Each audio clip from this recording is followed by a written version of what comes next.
Is Jeff back? Yeah, Jeff is here. So yeah, okay. Excellent. With that then, I'd like to call to order the June 10th, 2021 Planning Commission meeting with a roll call, please. Commissioner Deal, Here. Commissioner Moline, Here. Commissioner Hefner, Commissioner Howe, Here. Chair Brunice. Here. Thank you. With that, then I would invite a motion for approval of this evening's agenda. So moved. Second. Thank you, Commissioners Moline and Deal, I believe that was. All in favor? Aye. Aye. Any opposed? Hearing none, we will move forward with the agenda. Our first item of business is the election of a vice chair. With our former vice chair's departure, we are in want of one. Hello, Chair Brunice. I would like to make a motion to recommend that Commissioner Commissioner Dietrich Hefner, be our vice chair. Sorry about that. Commissioner Deal will second that. There you go. Thank you. The bait and switch. Thank you for Yeah, that. that's right. Oh, all right. Then I think then we should do a roll call vote. Commissioner Hefner, do you want to share thoughts? I'm appropriately humbled by the nomination, and thank you. I look forward to serving as your vice chair in the unlikely circumstance that Steve doesn't run the meeting. Oh, well, it'll happen sometimes. Hopefully not quite as dramatic as last time, but Well, your attendance record is pretty good. well, thank you. All right. With that, then we'll have a roll call vote, please. Commissioner Deal, Yes. Commissioner Moline, Yes. Commissioner Hefner, Yes. Commissioner Howe, Yes. Chair Brunice. Yes. Well, thank you very much, everybody. Then we'd like to move to, because we'll need two separate motions for approval of the minutes from May 13th and May 20th. So moved. Second? Thank you, Commissioner Deal and Moline, was it? Yep. Excellent. All in favor of May 13th, 2021? Aye. Aye. And opposed? Hearing none. And we don't have any, no, we don't have any abstentions either. And then all in favor of May 20th, 2021? Aye. Aye. Any opposition or abstentions? Hearing none. Thank you both, or thank you all. We will now open it up for public comment for items that are not on the agenda. This is a time when anybody can speak about anything that is not currently on this evening's agenda. If there was something that people felt was important to bring up and share with the community. And Brunice, we do have one hand raised. okay, excellent. I can try to scroll here through names. If you see that name. It's like Tamar. Tamar, okay, yes, I welcome that. If we can unmute Tamar. Yep. She should be ready to speak. Excellent.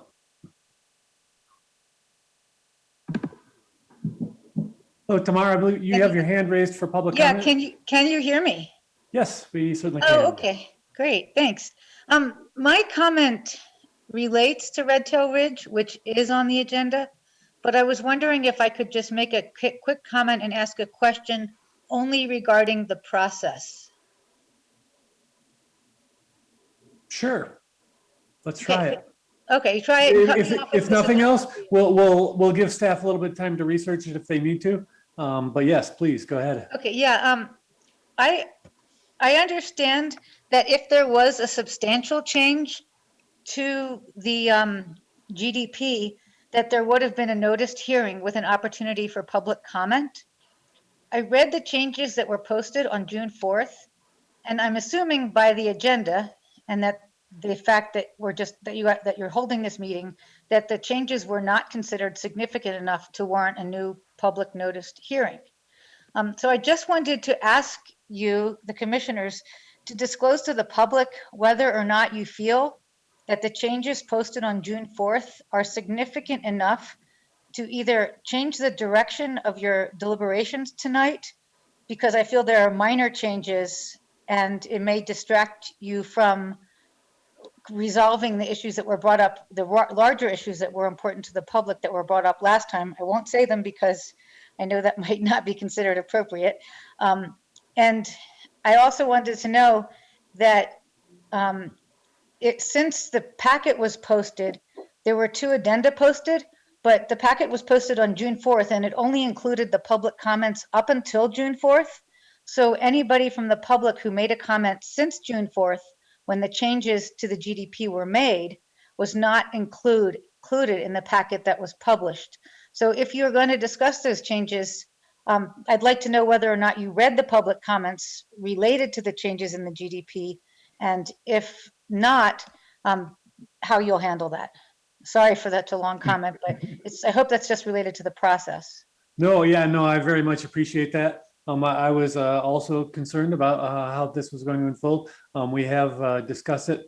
I will let Director Zucchero handle most of it, but let me preface that by saying that we will be reopening public comment this evening as well.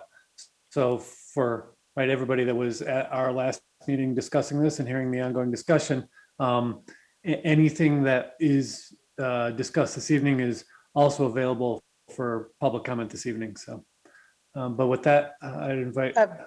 Am I still on mute?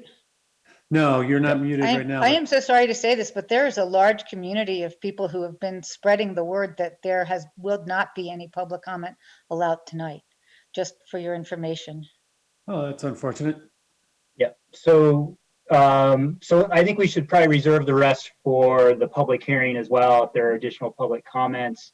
But I'll try to address, I'll try to address the comment about the continuation of the hearing. So staff did present this without, as a continuation. And so oftentimes applicants, during a hearing or as a hearing evolves, if it goes through multiple meetings, might propose some changes.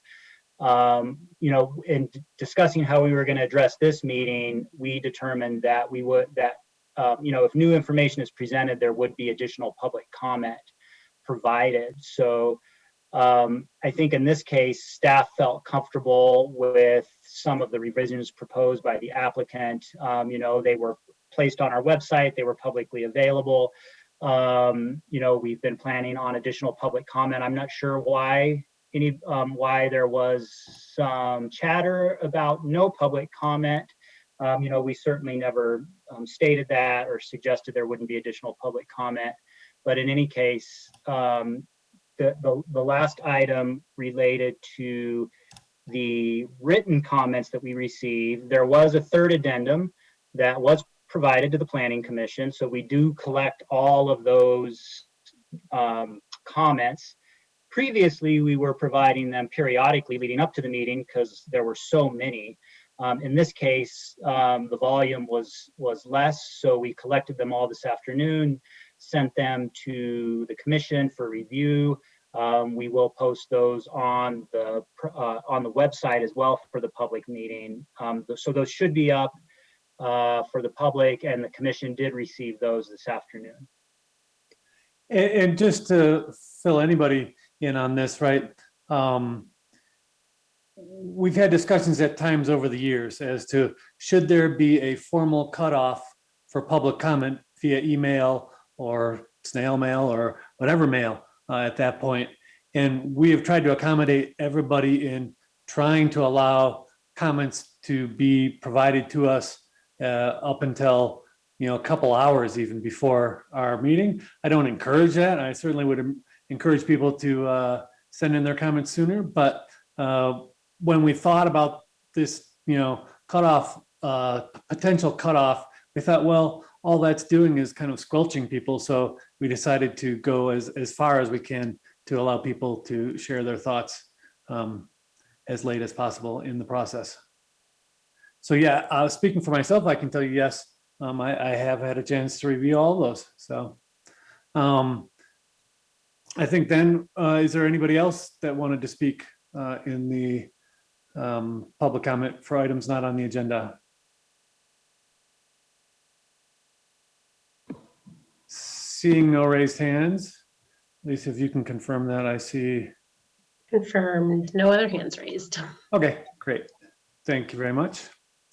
Then I would open up our continued business, public hearing item on the Red Tail Ridge General Development Plan Amendment.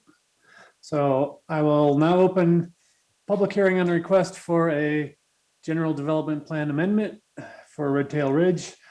And I'll review this here. So the purpose of the hearing is to receive evidence regarding the application materials and provide a public forum for all interested parties who wish to comment on this request before the Planning Commission. The procedure for the public hearing will be as follows. First, there will be presentation and testimony by city staff, followed by questions from the Planning Commission to staff. Next, we'll have a presentation and testimony by the applicant, followed by questions from the Planning Commission to the applicant. After these two presentations, members of the public who have joined this meeting by computer or telephone may speak regarding the application. Anyone who would like to speak is asked to use the raise hand function if participating by computer, or *9 if calling in by telephone. Comments may be limited to 3 minutes per person. The purpose of public comment is to receive public testimony and not a forum for debate or dialogue. Commenters are encouraged to raise pertinent issues and may ask questions for clarity. However, these questions will not be directly answered during the public comment period. Let me scroll down here. Oops. Bear with me.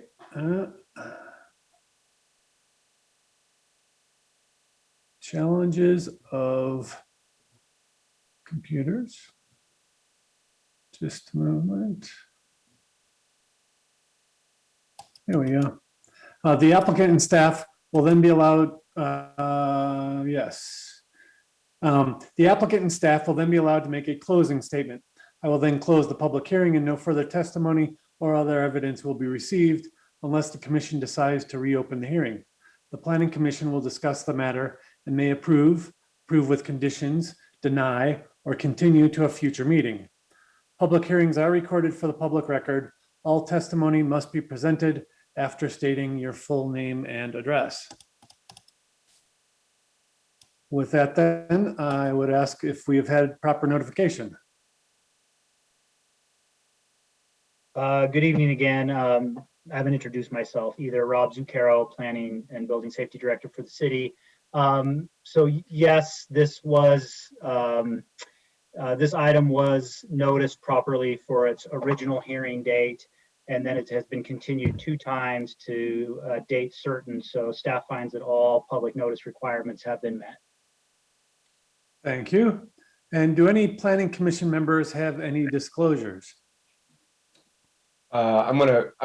As I have for the past meetings where this item has come up, I will recuse myself and not participate due to a conflict of interest. Thank you very much, Commissioner Hefner. And I guess we have a way to notify you if we do move on to another item. Yeah, I think Lisa will text me when it's time for me to rejoin, so I'll see you then. Excellent. Thank you very much. And Chairman, I'd like to make a comment as well. Fantastic. Thank you, Commissioner Howe. I just want to say, because I value the integrity of this planning commission and its processes, I'd like to restate some details presented at our last planning commission meeting. I did walk down the road adjacent to this proposed development. I was alone and had no ex parte communication outside of the planning commission meetings related to this visit. I'll be asking staff about any of my findings or observations made during this walk in the meeting tonight. Thank you very much. And then just to let the other commissioners know, because we want this to be as transparent as possible too, if you had questions of Commissioner Howe for anything that might have influenced him throughout the evening as we discuss the issues at hand, you can certainly feel free to ask him any questions you may have. So Commissioner Howe, can you Chair confirm? Brown Ice, I think Commissioner Moline had a point or a question. Sorry, Chair Brown. As I was just going to state, as I mentioned at the beginning of one of our earliest meetings, that I just want to share. I'm an employee of Boulder County Parks and Open Space, and our department provided a referral and has provided referral comments on this development. I was not involved in the development of those comments, and so I, after consulting with both city attorney and county attorney, I feel fully capable of acting on my own behalf as a planning commissioner on this item. Just wanted to share that. Thank you very much. Yep. Appreciate that. Yep. Commissioner Howe, just to confirm, do you believe you will still be able to render a fair and impartial decision in view of that? I believe I will, Chairman. I'll ask the staff about any findings or observations made during my time at the site. I have also met and consulted with the city attorney, who found no reason to recuse myself. I do not believe my walk prevents me from deliberating in an impartial manner. In addition, there was some confusion. I referred to citizen emails and communications in our last meeting. I just want to clarify, these communications were limited to the valuable citizen email and public comments made to the Planning Commission as part of the public record. Excellent. Thank you very much for clarifying that as well. And at this point, I would like to check with the applicant to see if the applicant has any objection to Commissioner Howe's continued participation. Yes, thank you, Chairman. And no, we don't have any issue with Commissioner Howe continuing. Excellent. Thank you very much. Appreciate that. All right, then we'll move on to staff presentation. Thank you, Chair Brown Ice, members of the commission. Let me pull up a PowerPoint real quick. And we had talked previously to Chair Brown Ice about site visit policy. Do you want me to talk a little bit about that before I get into my presentation? Yes, please. Yeah, there were a couple of questions, and I know there were a lot of public comments about site visit policy. So I just wanted to state for the commission and the public how we typically deal with site visits. So the city attorney's office does discourage site visits for our boards and commission members that are dealing with land use cases. The reason is that these public hearings are quasi-judicial. So that's very much like a court case where you want to have all of your evidence and testimony presented in the court so that it's fair to all sides. So it is recommended all evidence and testimony in these land use cases be considered, and that is being considered is being presented as part of the hearing. So this helps ensure the commissioners are looking at the same set of information, the same testimony, basing their decision all off of the same evidence. So what the city attorney's office recommends is, providing lots of pictures and graphics of the property, or the commission asking for additional information related to, the physical conditions of the property if they want to know or want more information on that. So the city attorney's office does advise if a site visit is going to take place, it should be with the entire commission. It should be publicly noticed, open to the public as well, so that all involved can be part of that site visit, and the public as well. And that's to meet those quasi-judicial meeting requirements. So with last year's application, we did have site visits with our Open Space and Parks Board. When we started this review, that was part of their initial review process. This was pre-COVID. These were highly structured meetings. We had public notice, public participation, a lot of instructions from the city's attorney's office on how to conduct that meeting. There was an intent to do this with the Planning Commission, both with starting with last year's application, but that was canceled with COVID restrictions.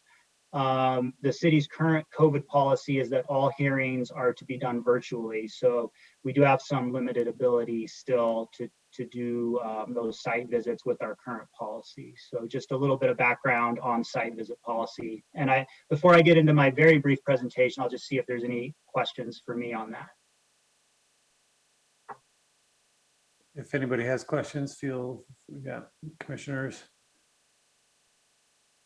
All right. I'm going to share my, just going to share my screen here, so I trust you can see the PowerPoint slide right now. And I'm really just going to very quickly summarize the revisions that are being proposed by the applicant, and then I'll try to save time for them. I think we've, I think we're asking the applicant as well to try to stay within 10 minutes so that we can get to public comment and commission deliberation.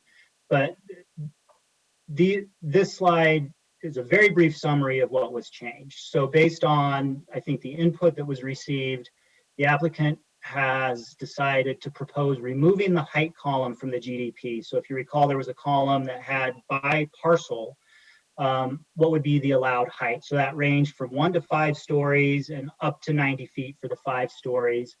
What they would like to do now is remove that and just specify with a note that heights up to 3 stories and 55 feet could be allowed. But the note does still address parcels A and C3, where there could potentially be consideration of taller buildings consistent with comprehensive plan policy, and that would be reviewed through a PUD waiver process. There is still the common open space designation on the general development plan that would function in the same way, so that if there was an approval for more than 3 stories, they would be committing to provide minimum amounts of common open space, depending on where those taller buildings would be. They also added, based on some feedback, that the improvements that would be allowed in that common open space. So if you recall, that's limited within the zoning agreement draft. That's limited to natural vegetation, trails, picnic features, and it said fencing. They've agreed to limit that to 4-foot split rail fence to keep that rural character. So that's the current proposal. They've made updates to the sustainability plan, as well as the PCZD zoning agreement language related to that. So it's intended to strengthen their commitment. And then there's language about verification of compliance at the time of PUD. They've updated some of the language for transportation demand management in the agreement language as well.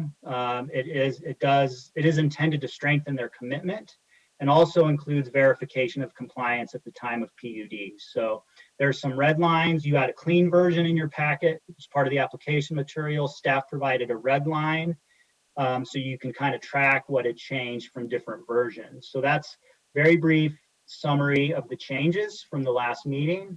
So staff is continuing to recommend approval. We have a new resolution for you. Staff's previous resolution had 4 conditions. Their amendments actually address 2 of the conditions in the amended materials. One was related to the height note related, and then referencing back to the PCZD agreement. So that's been addressed with the current version in the packet of the GDP. And then the GDP also, we had a condition about labeling of underpasses under Campus Drive that are being proposed. So they've clarified that with the current application materials. So we've gone from 4 to 2 conditions. These are the 2 conditions. There is an outstanding right-of-way letter of intent for part of Campus Drive. And then there are some technical public works comments. So we're recommending, if you do recommend approval, that include these conditions, that these 2 items be addressed before the city council hearing. So with that, I would be happy to answer any questions that you have before the applicant's presentation. So if there are any commissioners who have questions of staff at this time, Commissioner Deal. Yeah, just one question, Rob, in terms of the sustainability, I guess I call it a memo. Once the development moves into the PUD phase, would we expect to see, or would it be typical to see a little bit more legalese, maybe some more technical language around those sustainability goals or objectives? So what we're anticipating is there would be a compliance report. So if this is approved, they have this sustainability framework. And so they would be committing to doing that at a minimum. So the PCZD zoning agreement language says that at the time of PUD, they would be submitting a compliance report. So they'd be basically showing this is how we're complying with all of our commitments in that plan. There is language in the current draft of the agreement, and this was added since the last meeting, so it's important to be aware of, as we were contemplating, this is going to build out, if it's approved, probably over 10, 20, or even more years, and technology and best practices could change over time. So we did add language that would state that at the time of PUD, they could propose alternatives that were best practices or new technologies, as long as it met the same intent of the adopted plan. Makes sense. Thank you, Commissioner Deal. Commissioner Moline. Thanks, Rob. I don't have a question about the presentation aspect, but I do have a question about one of the items that was in one of the addendum. And I'm assuming those are part of the public record now. Yes. Yeah. Could you, I need a little bit of an explanation. I'm gonna start with a few questions around the open space issues that we've faced. And so would you be able to pull up that matrix that you shared and discuss, kind of walk through? It looks like there's several items for the Red Tail property on that, and it'd be great to hear your explanation of that. Sure. Yeah. Give me just a second to pull that up here.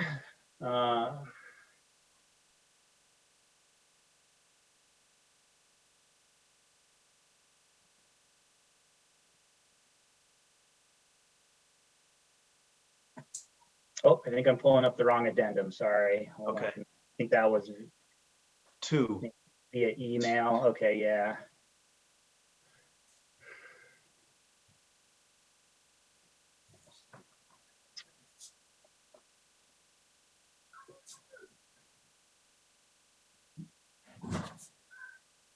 Actually,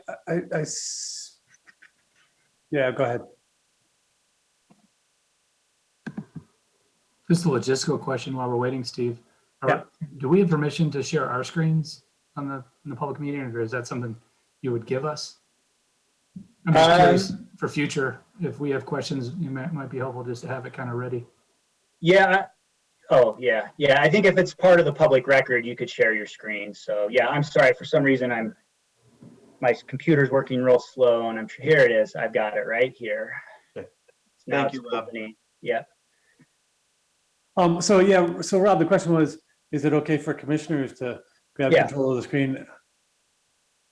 I think if it's part of the public, if it's documents related to part of the public record, documents that have already been submitted. Yeah. And they want to discuss around that. That's I mean, I think typically something at that point that we just usually ask staff to pull it up because they have more control over the screen. Yeah, and it's usually not as clumsy as this, but I am getting there. I'm sharing my screen now. Okay, can you see it? Yes. Okay. Yeah, so one of the questions that came through from commission members was, what are our open space acquisition policies here at the city? And so we sent an addendum that included, our open space and parks and trails master plan. It was adopted in 2012. It's very much an operational plan, I guess I would say, and it's, it doesn't really have a policy that I'm aware of related to acquisition, but part of the open space and Trails Board, it's actually in their charter, is they are supposed to advise the city council on potential open space acquisition. So that's an important part of what the Open Space Board does. So they do maintain a list of potential open space properties. We included that in the addendum. They rate them. You can see the ratings on this for different ratings about vegetation and habitat and historical significance, agricultural preservation. So there's a whole list of ratings, and they will discuss with city council at one of their meetings with city council this list, and it's kind of a list. It's kind of a working list for city council and the Open Space and Trails Board, and they have acquisition strategy on the right hand side. So sometimes it's yeah, maybe we should try to purchase this. Maybe we should try to get a conservation easement. Maybe we should try to get some other easement. A lot of these are, maybe we can get easements through PUD dedications, which is part of our process. So you can see, we have the St. Louis Parish property, which they're calling the tennis center property, which is what it used to be called. So they've identified trail easements that are desired through that. They do list different sections of Red Tail Ridge on here, and at least their current acquisition strategy does contemplate acquiring through the dedication process. It says 30+ acres, trail easements, so forth. So so again, I would say this is a working document for OSAB and City Council. It's not part of the adopted policy document or anything, but this is the most current 2019 working list. Great. That is so helpful, Rob, that explanation. And maybe just a few more questions. Just a reminder, OSAB obviously would have been aware of this when it was doing its referral comments for this development. I mean, yes, I would believe so. Yes. Yeah. Yep. And again, their recommendation for this proposal was to accept the dedication that's been proposed in the application. Correct. Yep. Okay. Actually, while we have that up, Rob, can you just kind of explain the fee simple 30+ acres CE trail easement PUD dedication? Just kind of put that in the more. I'm not intimately familiar with how this was drafted or why it was drafted that way, but my understanding, so it does talk about fee simple. So I think what they're saying is, they want this to be dedicated to the city, which is the proposal. So through our final plating process, they would dedicate the open space, park, and trail tracts of land to the city. So we would own that fee simple if this is approved as it's being proposed. And then I'm not sure what CE is indicating in that. And they say PUD dedication, but I'm not sure exactly what they mean by that either. That they may not just understand the process well enough to know that those dedications take place at final plat. But we have talked to the Open Space Board quite often, actually, about how you can get additional land at PUD. And that's kind of this common open space waiver concept that we've been talking about. So I really can't speak to whether they meant final plat or if they were actually contemplating some type of PUD dedication in that note. Thank you. And then, so I have, sorry, Chair Brown, one more question, and that is related but a little separate. And just to confirm, because we've gotten plenty of public comment about this, but staff has not identified any wildlife habitat or other kind of natural resource issues on the property that would preclude the proposal as it stands now. The staff recommendation is that the way the project is laid out, including the addition of the proposed dedicated open space, is done in a way that it's not going to create significant impacts to wildlife habitat and the environment. Or am I putting words in staff's mouth? Yeah, I mean, I would say that, that's typically, I don't know that our analysis and process goes that far to say no impact or anything like that. Okay. I think what we're looking at, when you look at our code, it talks about preserving natural features and it has similar language to that. And that's about as strong as it gets as far as our language. But so when we were working with the applicant on the open space proposal, and when the Open Space Board and Parks Board went out and did their site visits, one of the things that was discussed was what are parts of the property haven't been developed, right? Because you have the development footprint of the previous storage tech. And then there's areas that are more natural. They've been less disturbed by the previous development. And then there's also kind of some natural drainage ways, which tend to have more natural features that weren't developed. So I think there was a focus on getting contiguous open spaces on that, undeveloped portions of the land rather than the previous development parcels for storage tech. It doesn't mean that, and that it doesn't mean that we're preserving all of the undisturbed area. I mean, there's a very defined footprint from the old storage tech, and this proposal goes beyond that footprint, to be fair. That is great. Thanks very much, Rob, for helping me work through those questions and comments. Appreciate it. Mr. Deal. Rob, is another takeaway from this chart that the entirety of the red tail parcel was never really considered a target for OSAB or for Louisville? Have there been any conversations about that? Oh, I'm not familiar with previous conversations and lists previous to this 2019. I imagine there's been conversations and discussions, over the years about, different types of acquisition related to the property, but I can't speak to what they were. I haven't researched beyond this list going back in time. And just for this chart, and again, I know you're not intimately familiar with it, but the acreage column where it shows, I can see at least 3 red tail references, and especially the one that's 228 acres. Basically, they're targeting 30 acres for the acquisition. So obviously, they were contemplating just a chunk of the entire parcel for open space.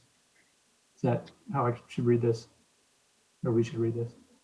Yeah, I mean, that's a good question. That's one of the things I noted. They have 3 different segments of the red tail property, and each of them say 30 plus acres. My interpretation was that was 30 acres for the whole development, not 90 acres. But again, I can't say that for certain, but that was my interpretation. Okay. Thank you. Commissioner Howe.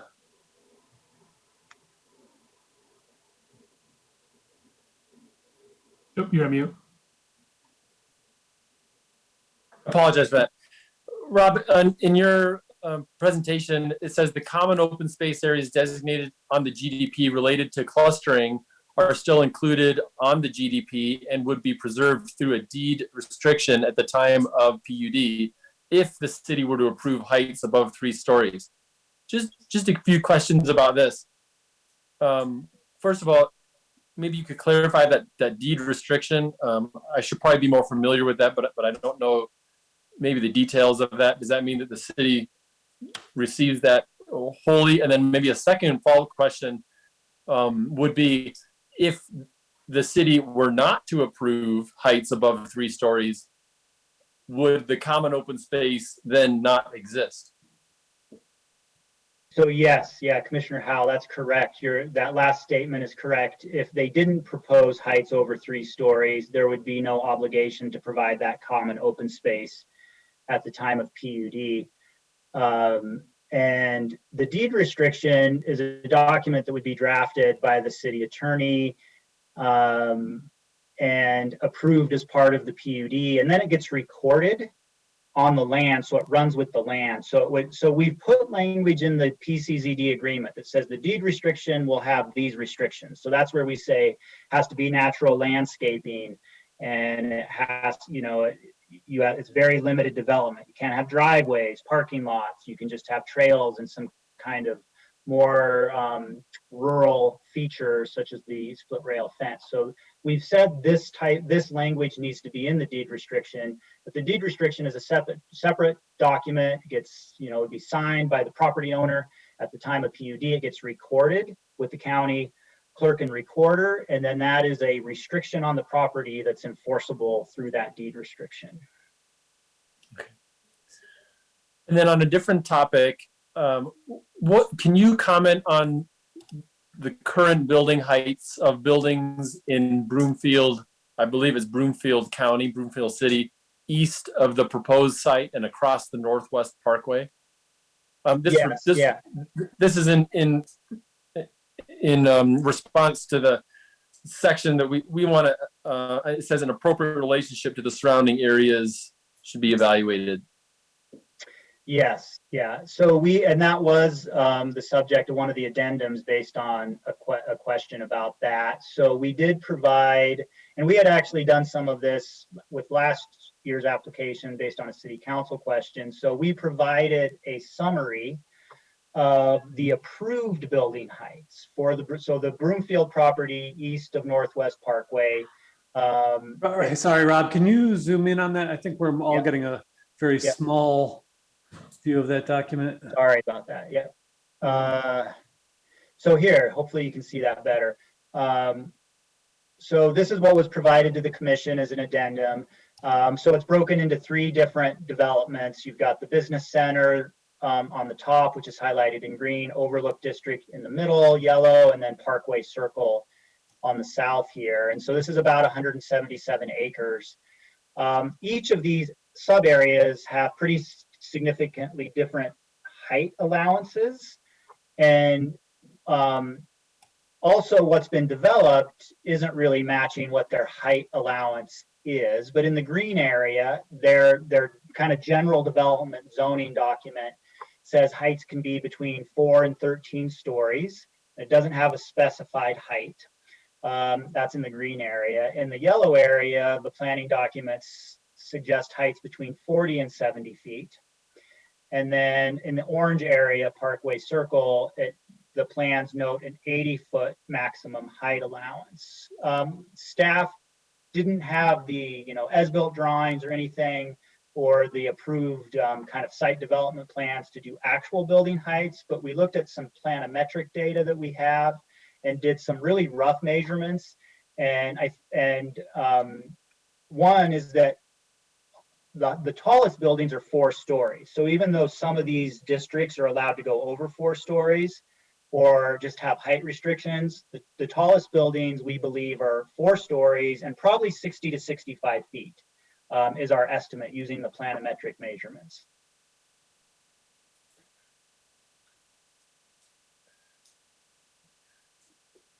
Great.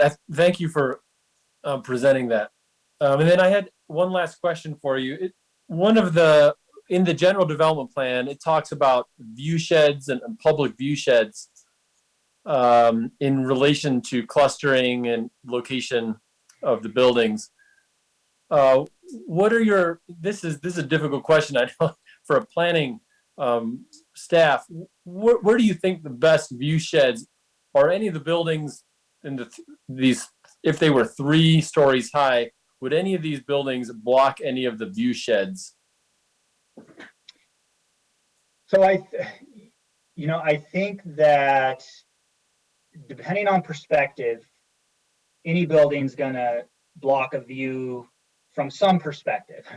So I think that, we're probably thinking about mountain views typically when we talk about these things, those westerly views. And I don't know that there's if you're immediately adjacent to the building or adjacent to the site. And again, we don't know where the buildings will be located when they're actually built. That's kind of part of that PUD exercise as well, unless we define view corridors. So I would say, the site generally gains elevation as you go from the southeast to the northwest. So it's much lower in that southeast corner. So, depending on your perspective, the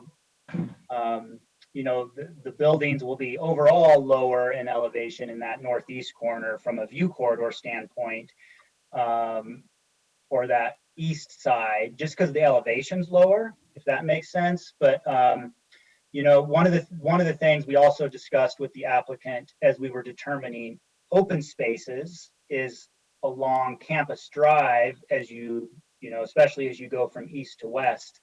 There are good views of the mountains, and you're gaining some elevation there. And so that is preserved open space, the way the open space in the parks are presented. I would also mention the applicant did provide video renderings and fly-throughs of a conceptual development that does include 5-story buildings within parcel A and parcel C3. So I think our best set of information about how this looks and how it could impact view corridors, it would probably be to review those. So those were included in the original packet as attachments. There were fly-throughs. I think there was maybe even 5 different fly-throughs that you could see. And I'd probably defer to the applicant if, you know, and if the commission wanted a specific, so that model is interactive. So if the commission wanted to say, what does it look like from this point? I believe the applicant could pull that model up. I don't know if they have it ready tonight, but they could pull that model up and set down in any particular view corridor that you're interested in viewing to make a determination on that. Thanks, Rob. On that last point, Rob, I think that's, yeah, the video renderings are always helpful. And I don't think we need to do it tonight, but you know, it would be interesting to know if we could see what the view looks like on Dillon Road as you're traveling east or west, on 96 as you're crossing the railroad tracks, what that kind of potential skyline impact is, maybe even on 36 as well, but obviously not for tonight, but just something to think about. All right. All right, then, any last questions of staff at this point? Seeing none, we will move on to the applicant presentation. If you would please make your presentation stating your full name and address to begin with. Hello, Commission. My name is Jeff Bockel. My address is 3912 South Torreys Peak Drive in Superior. And thank you for having us back. I too will try to make this quick and efficient, but we do want to walk through the changes we made. And really, we heard and absorbed a lot of constructive feedback from you in our previous meetings. And we're very happy to be in front of you again tonight so we can walk through the changes that we made and really being responsive to your feedback. So can you all see, you can all see this, the slide deck up there? Okay. Yes. Great. So what did we hear? The key points we heard was, one, really a desire for accountability. You know, we put in commitments. How are they adhered to? How can you know that they're going to stay with the property? And also just really more teeth in our sustainability plan. So that was one thing we heard. Two was a desire for more sustainability commitments and stronger commitments. And then three was addressing how we handle any potential future height variance, which of course we just had a little dialogue on for requests or potential future requests above 3 stories. So that's what we want to talk about here quickly tonight. So, so first is accountability. So we made changes to the PCZD agreement, and we'll note, and we really want to clarify that, and Rob mentioned this a little, but the PCZD agreement is a recorded, legally binding agreement that goes with and stays with the land. So that's the accountability portion of this. And this is where these commitments live and will live and stay in this document. So you heard the compliance, how the PUD will have to go through a compliance session with these, with the PCZD. So we just want to provide that assurance that that accountability is really tight and in there in a legally and recorded document. And so in this, we made substantial and meaningful changes to the sustainability clause of the PCZD, and we moved some of the ambiguous language, right? It's like, so before it said draft, and we've taken that out. I know Commissioner Deal, we had talked about the sustainability commitment plan. The date was off and we fixed that. We changed will intend to will. We've eliminated terms like commercially reasonable. So we really tried to respond and give this document absolute teeth. And these changes, you know, they further commit us, they commit the project to these sustainability initiatives that we're proposing here. So you can go to the next slide, please. Sustainability commitments. There was a desire in the previous meetings for more sustainability commitments, stronger sustainability commitments, and that's what we've done. So what this shows you is we now have 27 explicit sustainability commitments. These will be in the PCZD document. We've added, since our last meeting, we've added 12 commitments. And these are in the purple and in the green, either new commitments or previously goals that we've now made firm commitments. And so these commitments, these 27 sustainability commitments, put Red Tail Ridge on the leading edge for sustainability for development in Colorado. These are meaningful, these are beneficial sustainability commitments, and they're all recorded in the PCZD. So we really feel like we put a very strong foot forward in addition to where we were in our last meeting with you. Go ahead, Jordan. Okay, so there are also questions around LEED certification, so we wanted to chat about that quickly. We've spent a substantial amount of time working with Josh Radoff, one of the state's leading sustainability consultants, and digging in deeply on the LEED certification process, and then the LEED points scorecard, which I know was in your packet in a lot of detail. But some notes on this. One is that LEED Silver certification on suburban buildings, it really is a significant accomplishment. There are currently 5 LEED Silver buildings in Colorado. 3 of them are in urban, walkable TOD locations where they gather a lot of points, and one of them is state-owned. None of them are part of a large master plan development like Red Tail Ridge. And then of the LEED Gold certified buildings, nearly all of them, the only exception is a medical building in Pueblo, are in a highly walkable, urban environments that take advantage of the urban specific location points in the LEED process. And so we wanted to walk through this in just a little more detail. And Jordan, you can go to the next slide. So again, working closely with Josh, but not only Josh, but also LEED accredited architects, we did an in-depth analysis on the LEED scorecards.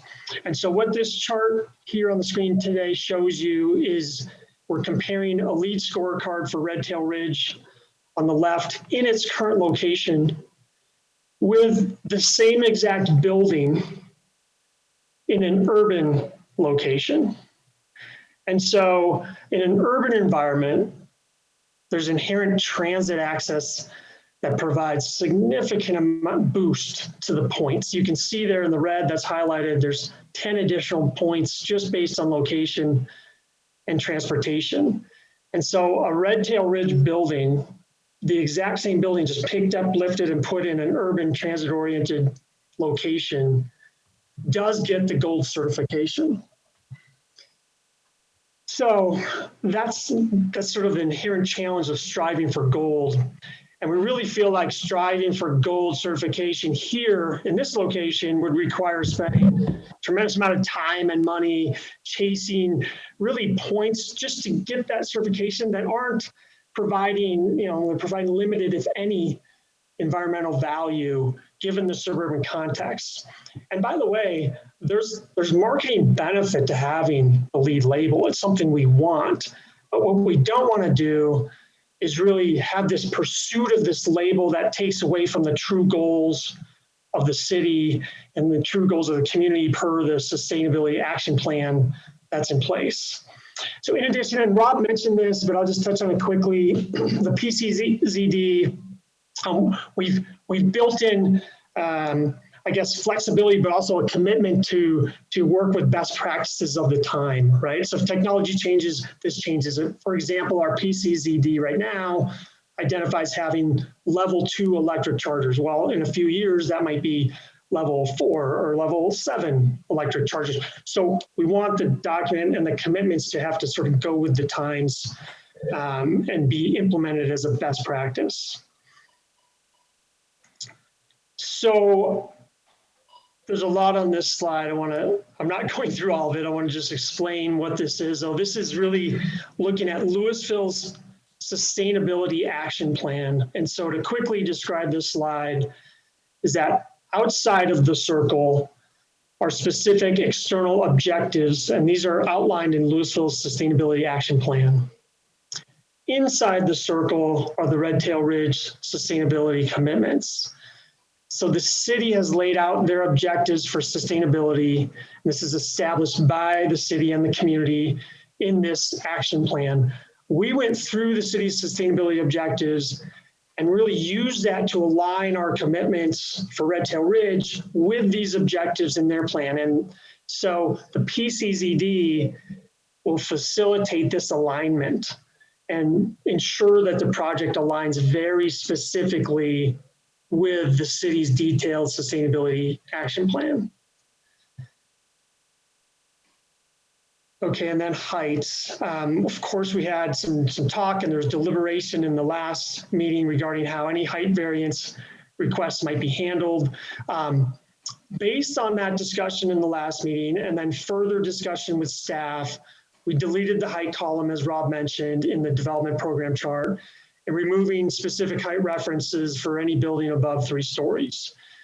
Now, just as a reminder, you, the commission, and the city council are empowered to review height and clustering and view sheds and lot coverage during the PUD process. And candidly, we recognize that it's very difficult to look here at this master plan where we don't know where buildings might be within their lot or what story requests might come with them. And it's really hard to take that and without specifically knowing details about what's going to be built, provide opinions on the view corridor, et cetera. So really what we're doing is keeping this process with the PUD. And then common open space, we also talked about common open space and if we should remove that as well. Our rationale for keeping it, after discussing with staff as well, is that one, we really feel like it ensures alignment with the existing open space. And we worked with the Open Space Board. They're the ones who gave tremendous amount of feedback to determine where our open space currently sits. And contiguous open space, and you heard Rob mention it as well, is a very important priority for the Open Space Board. And this would further facilitate that priority by dictating now from a master plan point of view where those open space pieces would be, should there be a request over 3 stories. The other thing I'd say is the scale here, 26 acres in total, we feel is going to be much larger than what would be offered on individual PUD levels. And then also, I think it naturally, where we've put it, is naturally, they're strategically and provides natural setbacks and increased buffering for campus and for some of these parcels. And so, the identification of these areas was very, very deliberate. And so we feel it's better for the master plan, better for the community to keep this in place. And that's why we just want to give you some color on our thought process and why we left that in. I think, Jordan, that's our last slide. And so really that's our summary. We wanted to be efficient. We really appreciate your time tonight. Happy to answer any questions you might have. But with that, I'll turn it back over to you, Chairman Bronis. We'll open it up to Commissioner questions of the applicant.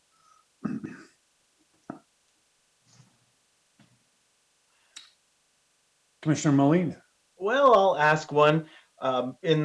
In some of the latest rounds of public comment, we heard, or we saw lots of comments from people saying we'd like to see this limited, the overall development of the site limited from what's maximum allowed on the site, the 3.1, back to 2.5. I'm wondering if you would care to respond, how you would respond to those kinds of concerns. Yeah, I would say that we've, the 3.1 is the maximum. So what we're asking for on a GDP level, it doesn't mean all 3.1 million are going to be built, but it does align specifically with the comprehensive plan and the rural designation of a 0.25 FAR. So I feel like that setting is already there. Yeah. And that's why we want to just stick with that setting. We're not trying to go above it and change the comprehensive plan, and we're not trying to go below it. So we're just trying to stay within the guidelines, Commissioner Moline, of that setting. Okay, thanks very much. Appreciate it. Any additional questions of the applicant at this time? All right. Seeing none, then I would like to open the public comment period. To begin with, I'd like to request a motion to add the written public comments to public comment. So that's addendums 1, 2, and 3, I believe. So moved. Second. Thank you, Commissioners Moline and Howe. All in favor? Aye. Aye. Opposed? Hearing none. We'll enter those addendums into the public record. Thank you all very much. So then we would open it up to anybody who would like to speak. Please raise your hand or use the *9 if you're on a phone. Please limit yourself to 3 minutes. And if you would begin with stating your full name and address. And Tamara, let's double back and check with you. I know your hand is raised.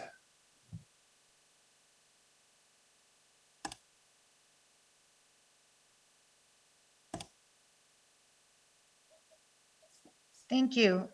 Can you actually hear me? Yes, we can, please. Yeah, I'm sorry. I wanted to ask if this could not count as my comment, and if I could, I wanted to make a substantive comment, but I just wanted to share that at the end of the last meeting, at some point it was stated that there was going to be no further input and that you were going to proceed with deliberations without further input from the applicant or from the public. And it was my understanding that that is how the meeting was going to continue today. And I just have a really heavy heart because I manage a Facebook page with 160 members who are interested in this meeting. And I confirmed this with 2 other people who I'm not going to name, but who have much more experience with city politics than I do, who said that there will not be any opportunity for public comment. So I shared misinformation on a website with many people. And in addition to that, I work with some others to manage a website for public engagement that has 300 hits in the month of May. And the same misinformation is out there in the public. So I really feel strongly that there are a lot of people who want to make substantive comments and are not going to have the opportunity to do so tonight. So if it's possible to make this into a noticed hearing so that I can feel less terrible about the mistake that I have made, I just have to ask that.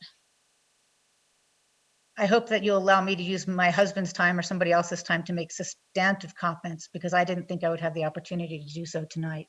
Sure, why don't we go ahead with your comments, and I'm okay with resetting the timer. Is it okay if I wait till to prepare myself a little bit, because I don't have those up right now. I wanted to read Okay, something. yeah, but at this point, Am Lisa, I the only one who's on the call? On the meeting? Go ahead, Chair Brown. that's what I'm seeing. And do you see anything differently? I do see at least 3 other hands raised right now. Oh, great. Okay, I'm trying to scroll through names here and not seeing them. So yeah, we can move Stephanie Rowe is the next that I see on my list. Okay, great. And then who will be up next after that? RJ Harrington is after Stephanie. Okay, great. So and then tomorrow, if you'd like, we can slot you in after that. So Stephanie Rowe, we welcome you back. Thank you. Hi, thank you. Stephanie Rowe, 631 West Street in Louisville.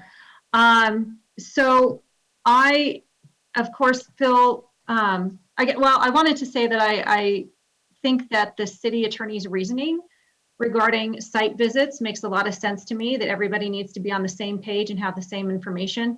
But it strikes me that the responsible solution to that is that all of you should go and do a site visit.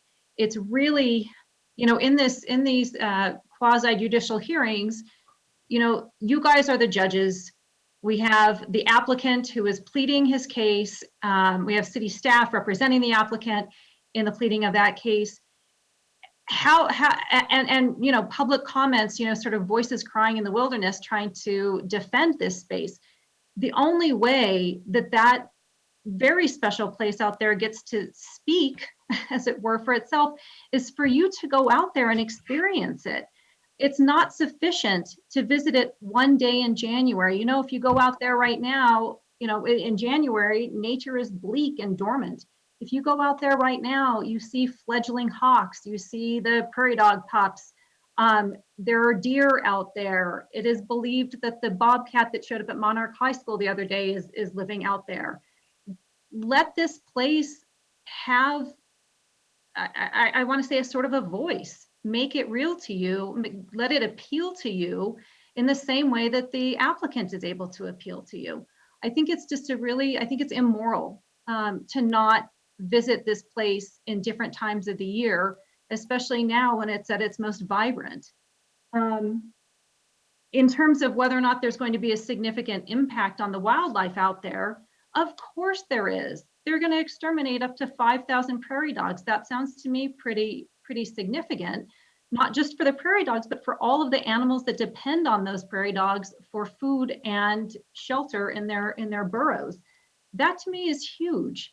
And I just wanted to say one last thing regarding the OSAB recommendation. You know, that hearing, the OSAB hearing was very problematic. They were given an incredibly strict set of parameters, and OSAB was not allowed to advocate for more open space at this site. They were simply asked to say, you know, to give the thumbs up basically to the 40 acres that's been set aside now. So that was really, and if you go back, I think you'll see there were letters on what happened at the OSAB hearing as well. There were a lot of problems with that. So you have the authority to request more open space. And above all, you have the authority to limit this to 2.5 million square feet as well. When the comp plan put forward, I know I'm over time, I'm so sorry. When the comp plan said 3.1 million square feet, they did so under the assumption that it was going to be a single corporate user with a cohesive integrated site. The comp plan does not seem to have taken into account something like what is planned for Red Tail Ridge. I know and over, I'm so sorry. Thank you, goodbye. Thank you. We do appreciate your thoughts. And I believe RJ Harrington is next. Check 1, 2. We have you. Yes. Good evening, and thanks again, commissioners and staff. My name is RJ Harrington, and we reside at 457 East Raintree Court. Thanks for permitting additional verbal comment this evening. I don't know if Tamar was referencing me obliquely, but I technically recall that this public comment period was officially closed on May the 20th. I trust you all got a chance to read my recent written comments to build on those and Tamar's earlier verbal comments with an understanding that this isn't allowed to be a dialogue. I ask, wasn't public comment officially closed on May 20th? How does the quote workshopping unquote with staff that was referenced on the 20th get entered into the public record? Director Zaccaro referenced the video fly-throughs. Should any member of any board or commission be permitted to carry a video camera and enter a site visit into the public record with a video record? Staff recommends approval.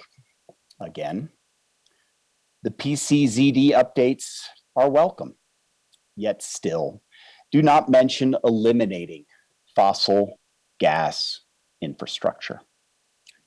Once again, our generation kicks the can down the road. If our community's GDP and comprehensive plan don't address the continued assault of fossil fuel toxins on our biosphere, then they are obviously in need of an update through the lens of our collective climate emergency.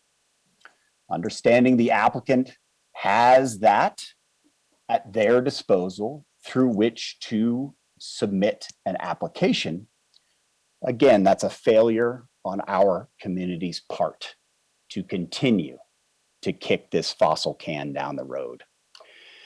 I've got an app on my phone, and it is called Air Now, developed by the Environmental Protection Agency in conjunction with the Colorado Department of Public Health and the Environment. I'm looking at it right now. Oh, and it just came down from the red zone. Was 154, now it's 147. From unhealthy for all of us to unhealthy for sensitive groups. How much longer is our species committed to an unhealthy biosphere? Stephanie mentioned the silence of the voice of nature in her most recent comment. Nature is silent. Are we to be silent? The Keystone XL pipeline was recently withdrawn. There's billions of dollars in fossil infrastructure being withdrawn. Applicant, withdraw fossil Mr. infrastructure. Harrington, that is your Thanks, time. Steve. I'm sorry, I didn't know you were gonna wrap it up right then. I was wrapping it up. Thank Okay, you, sorry sir. to interrupt you There's a then. timer right here in front of my face. Thank you, sir. Okay. Certainly, thank you. Then tomorrow, if you'd like to, you can be next here. And then, so I, for some reason this evening, I'm not able to move around to see all of the hands that are raised. Looks like we have an interpreter up after tomorrow on deck. Great, thank you. Hey, can you hear me? Yes. Yeah, I'm sorry if my comments come out as a little bit disjointed because I wasn't really prepared to speak.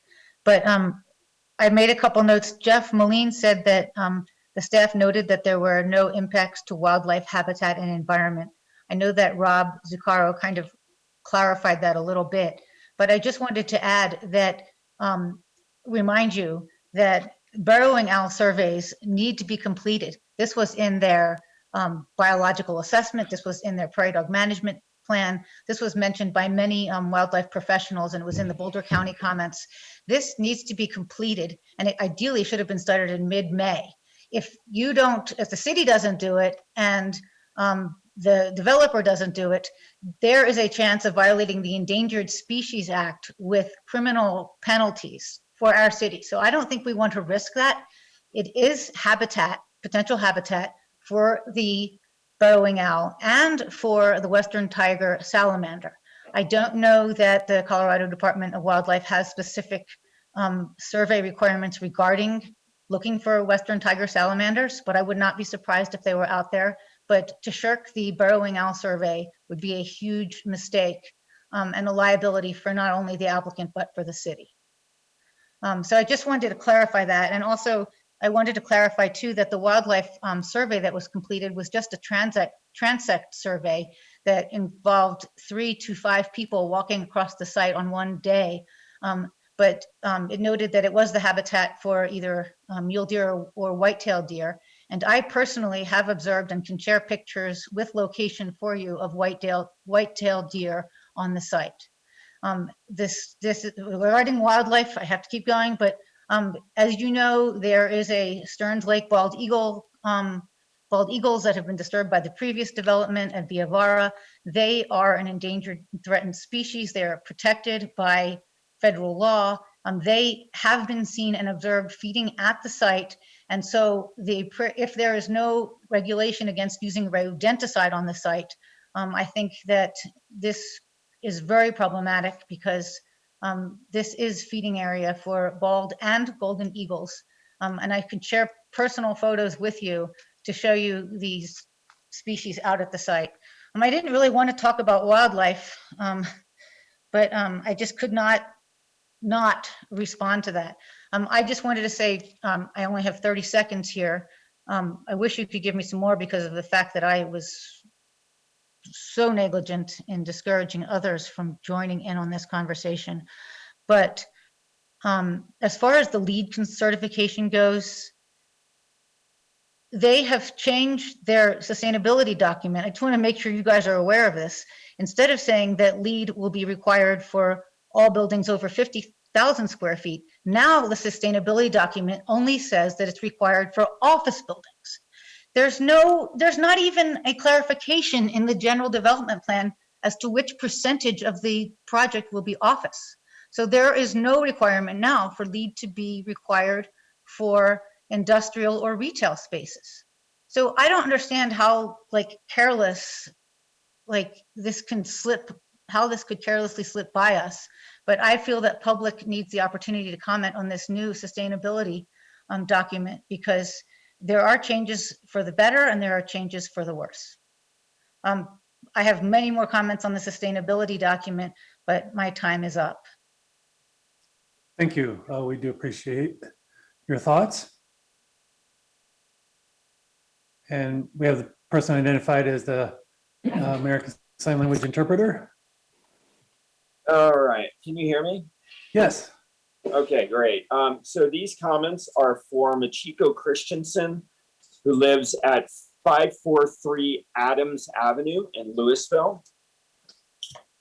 Thank you for the last meeting. After listening to both commissioners and Mr. Buchal's team's comments, I have more thoughts for you to reconsider. Number one, the city of Louisville created an EDI task force. I believe that they should be involved in this red tail meeting. My reasonings for this are: A, the building will be used for business only. Mr. Buchal said medical industrial. This type of medical industrial has a high turnover rate and merger rate. This happened on Century Drive, Dates Omeda Company, which is not there anymore. It will not work with this plan. Smaller business for people who are EDI qualified to use the building should be a requirement. B, affordable housing should also be a consideration in this plan. Number two, the buildings plan should follow LEED Gold, same as in downtown Louisville. It should be the same standard as the city of Louisville requires downtown. Number three, donut economics proved effective with net zero. The plan should be clustered with no surface parking lot, but include underground parking. The only access above ground should be for motorcycles, mopeds, bikes, essential vehicles such as emergency vehicles, utilities, and delivery trucks. This should be in the building plan. My question for you, what are Mr. Buchal's team's credentials? Was research into their credentials checked? If they only studied here in the US, then I think they failed to meet the mark of their certification. Number four, do we need to see the buildings from Highway 36? I don't think so. Seeing a building from the highway at 5 stories would be an eyesore. What's the point in saying that the view is important, the view of the buildings? What's important is that we preserve the open space. What's important is sustainability. What's important is net zero and the ecosystem. Those are far more important values than having a view of the mountains or of our beautiful buildings. Number 5, revenues from CTC are good and we're managing well. I think we don't need the sheer size of the buildings that have been proposed. Mr. Buchal said the phase of the building, of building the buildings and construction would be nonstop. What if there are no takers in these buildings and they're left unoccupied for a length of time? It is important to have businesses in the McCaslin area that are not retail businesses, because those businesses will help other local businesses, hotels, restaurants, banks, grocery stores, schools, and etc. The last meeting, they kept using phrasing such as, I think. It appears that this team is not very confident. They seem to be lacking in the knowledge of what they are trying to build and purposely delaying their answers to buy time. I'm appalled at their manipulation, saying that this will bring revenues and that this will somehow save our lives. This plan must be denied. We must tell them to wait. That's it. Thank you very much.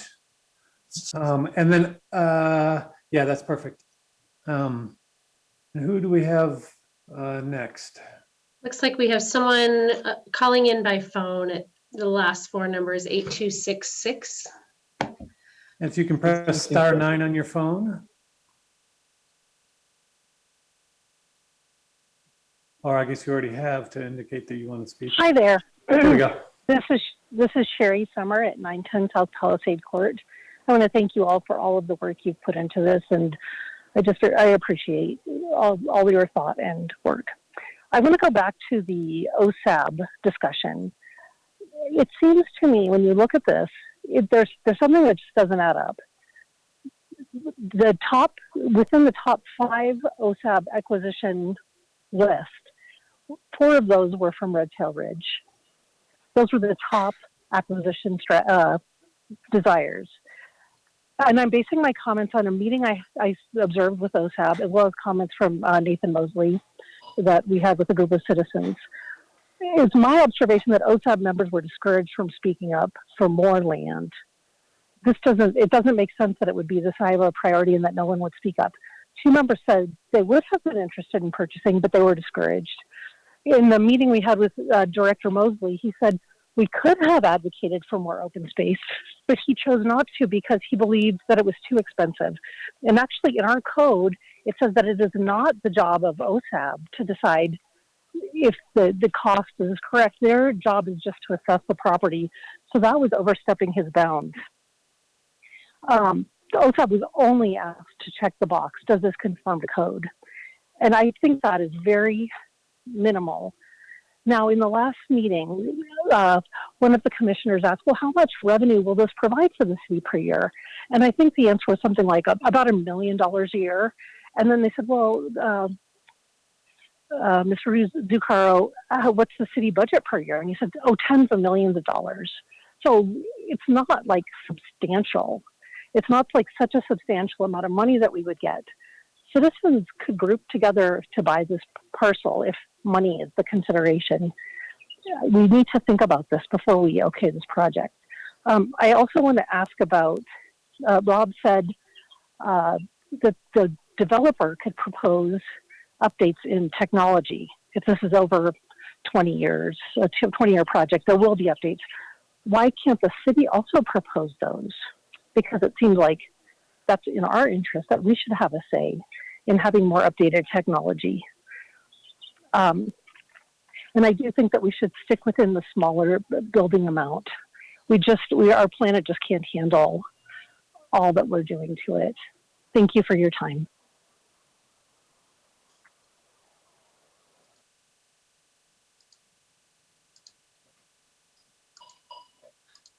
Thank you. And Lisa, do you see anybody else?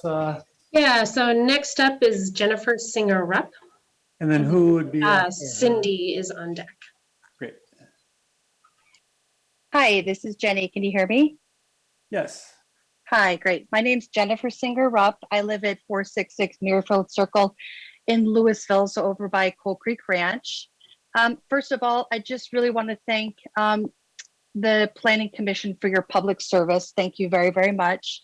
I just wanted to make a few comments or observations that I had. I also heard at the last Planning Commission meeting, I was there for the entire meeting, that public comments would be closed for this meeting. So I'm a little bit unprepared too, so bear with me. It was never communicated. I thought that there would be public comment this time. So I wasn't going to join the meeting because there was no public comment. So I was kind of surprised when I joined the meeting. So I kind of put something together. One observation that I have to say is that the public notification procedures and the signs have seemed to be questionable. I actually drove by the east and the west side entrances to the property at 6:45 tonight, and there's no signs. There's no signs anywhere. I took pictures. I didn't see any signs anywhere. The other thing I want to talk about is Jeff Bacall talked about commitments with sustainability, with the LEED. The place that I do not see commitments with this plan is there's no committed commercial partners in their plans. And we need a corporate campus or corporate campuses as anchors to this development to have it be a success. I just think that more office space, more industrial parks, more scattered buildings is not going to do service to this property, and it's not going to do service to the citizens of Louisville. Jeff Bacall also says that the plan aligns with the comprehensive plan and the GDP, but the last approved GDP was submitted by a corporate owner, ConocoPhillips. I just think that we need a corporate anchor if we're going to build here. And if Medtronic were still on board, I would be for approving it, within the GDP. But I don't see any committed commercial partners. So I ask you to deny this application, and that they should go back to the drawing board and get committed corporate partners before they submit proposals. So thank you very much for your time. That's all I have. And thank you for your comments. And then do we have somebody who's going to be after Yeah, Cindy? Somebody who'll be so, next? Joshua Cooperman is on deck. Great. Oh. Yeah. Cindy, go ahead. Hi, this is Cindy Bedell, 662 West Willow Street in Louisville. Can you hear me okay? Yep. Okay. So late last night, I sent you an email with an attachment, and I hope I made it in time. And someone tonight asked, what was the history of this property? And I have to tell you, I'm kind of a nerd, so I went back and did some research in the archives, and I found this really interesting city council agenda and packet from 4/20/2010, and I attached it in the email last night. So you can see my comments.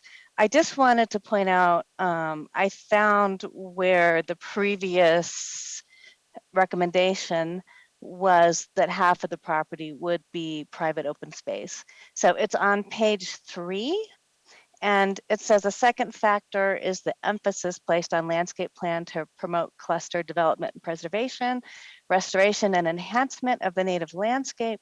Approximately 1/2 of the private campus will be held as private open space. So I encourage you to take a walk around that very interesting document. Well, you'll see it's like deja vu of all the things we're talking about right now. So I wanted to suggest that we do stay with 2.5 million. I think that's sufficient urban sprawl without any tenants lined up. It's just going to be a mishmash of subdivided, whoever is offering the most money. And recall that Storage Tech was 1.6 million. So the 2.5 million allowed to ConocoPhillips was already very generous.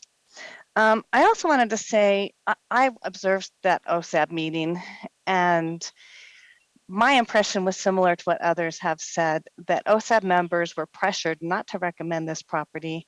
I heard the director say he didn't want, how do I say this exactly?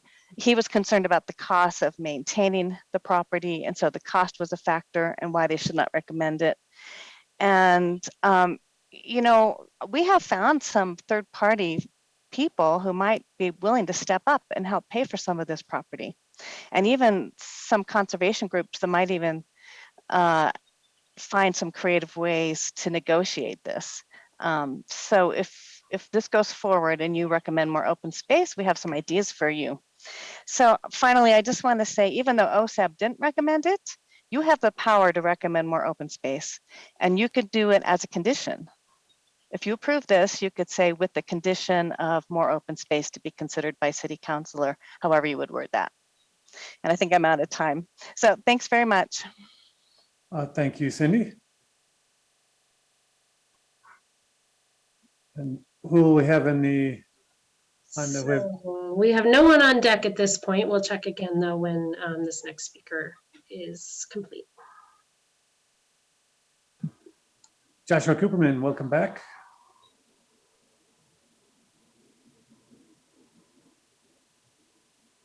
There we go. Now you're unmuted. Can you hear me? Yes. Okay. Thanks.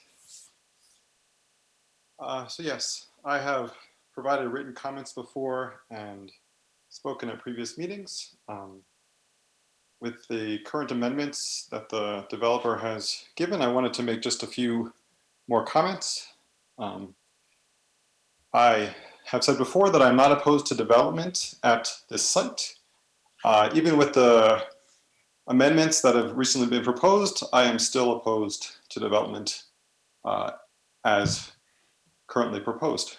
I'm not going to go through all the reasons. I've stated those before. I would like to concentrate on one little item. So the developer has revised their sustainability plan.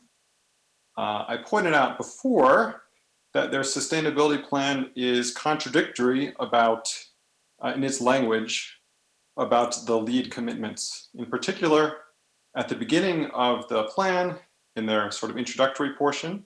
They say that, well, they used to say that buildings over 50,000 square feet would be required to be LEED certified silver. Now that's changed to office buildings, and we can debate that. But anyway, farther down in their plan, in the energy and carbon section, previously, and it still does, it only says that buildings will be required to pursue LEED silver certification. That is a big difference, because that would let them get out of any commitment to LEED certification. So I would just like to bring that to the attention of the board, the committee, or rather the commission, that there is contradictory language in their document, and I would be very wary about making any legal obligations given the contradictory language in that document. That's all I want to say for now. Thank you very much. And thank you very much. Lisa, if you could scan again and confirm if we. We have one hand raised from Tamar and no other hands raised at this time. Okay, so tomorrow I can't give you a full 3 more minutes, but let's open it back up to you, and if you can briefly share your current thoughts. Yeah, I'm sorry, I just have my high school student who wants to say something. Is that okay? Oh, absolutely, yes, absolutely. Hey, I'm Elias Krantz here. I go to Monarch, and I would like to read this letter from the Daily Camera. It's called Patience, Louisville, Patience.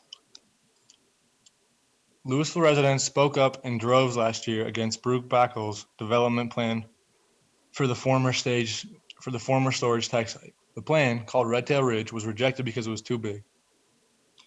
It included a campus for Medtronic and much more. It doubled allowed density and required a comprehensive plan amendment. And BBCP is back with the smaller proposal, and the city may be eager to make something work. The Planning Commission will hear the proposal May 13th. The problem now is that there is no plan. BBCP has no tenants yet, so they are asking for approval for gas stations, parking garages, storage facilities, offices, marijuana cultivation, gymnasiums, industrial research facilities, warehouses, manufacturing, hospitals, dental clinics, massage parlors, department and major comparison goods stores, commercial amusement restaurants, supermarkets, dry cleaners, and everything but the kitchen sink. If approved, problems with conflicting uses on the same parcel, such as industrial and childcare, would be pushed off to later stages of planning. This proposal also misses the point of a planned community zone district because it lacks a coordinated design. According to the city code, the purpose of the zoning is to encourage contemporary land planning principles and coordinated community design. BBCP wants some maximum flexibility because they have no idea who will buy in. Boundaries are conceptual, roads are designed as potential, and heights may exceed city limits. BBCP advertises the development to investors as crown jewel with a history of single-tenant corporate occupancy and ownership. They will soon attract an anchor tenant that will create a centerpiece for the property. Then they can design open spaces, landscapes, and other development around it. Louisville needs to be patient. We should not approve unplanned, ad hoc commercial sprawl on our last large undeveloped land. And that's all I have to say. Thank you. Thank you very much. Appreciate you sharing those thoughts. I see no hands raised at this time, Chair. All right, I would like to open it up then to commissioner comments or commissioner questions of staff at this point. If you have anything you want to kind of jump back to. And actually, I'm going to start out with a question of the understanding of whether LEED is now only required for office buildings or whether it's still required for all buildings above 50,000 square feet. And see if that's a change that staff has noted along the way. So yeah, that's my understanding. Is the current proposal is just office. I'm going to defer to the applicant on when that. I know there was an outline that was at one point changed into the final plan, and I believe that's when it transitioned. But the final plan that was presented I believe was just office would be subject. And I defer to the applicant. And to and provide more I'll ask them specificity to on that. address that in their closing statement. So if you can capture that thought. I know that LEED is very commonly used in warehouse and warehouses with offices, so look forward to hearing more about that. Do any of the commissioners have additional questions of staff at this time? I do. Mr. Moline, please. Rob, would you care to comment on some of the comments that we heard just now about the public notice and public certification, and the I guess sort of this concern that people might not have known about this meeting? I mean, clearly we do have some people here. We got some public testimony tonight, but I am concerned a little bit. So could you just share that? Right, yeah. So typically when you continue a hearing, the formal public notice, so that's the publication in the newspaper, the mailing, the signs on the site, that only takes place with the original hearing. And then when hearings get continued to date certain, we don't do additional notice. So the idea is that everybody's been provided notice as they've continued through the hearing schedule.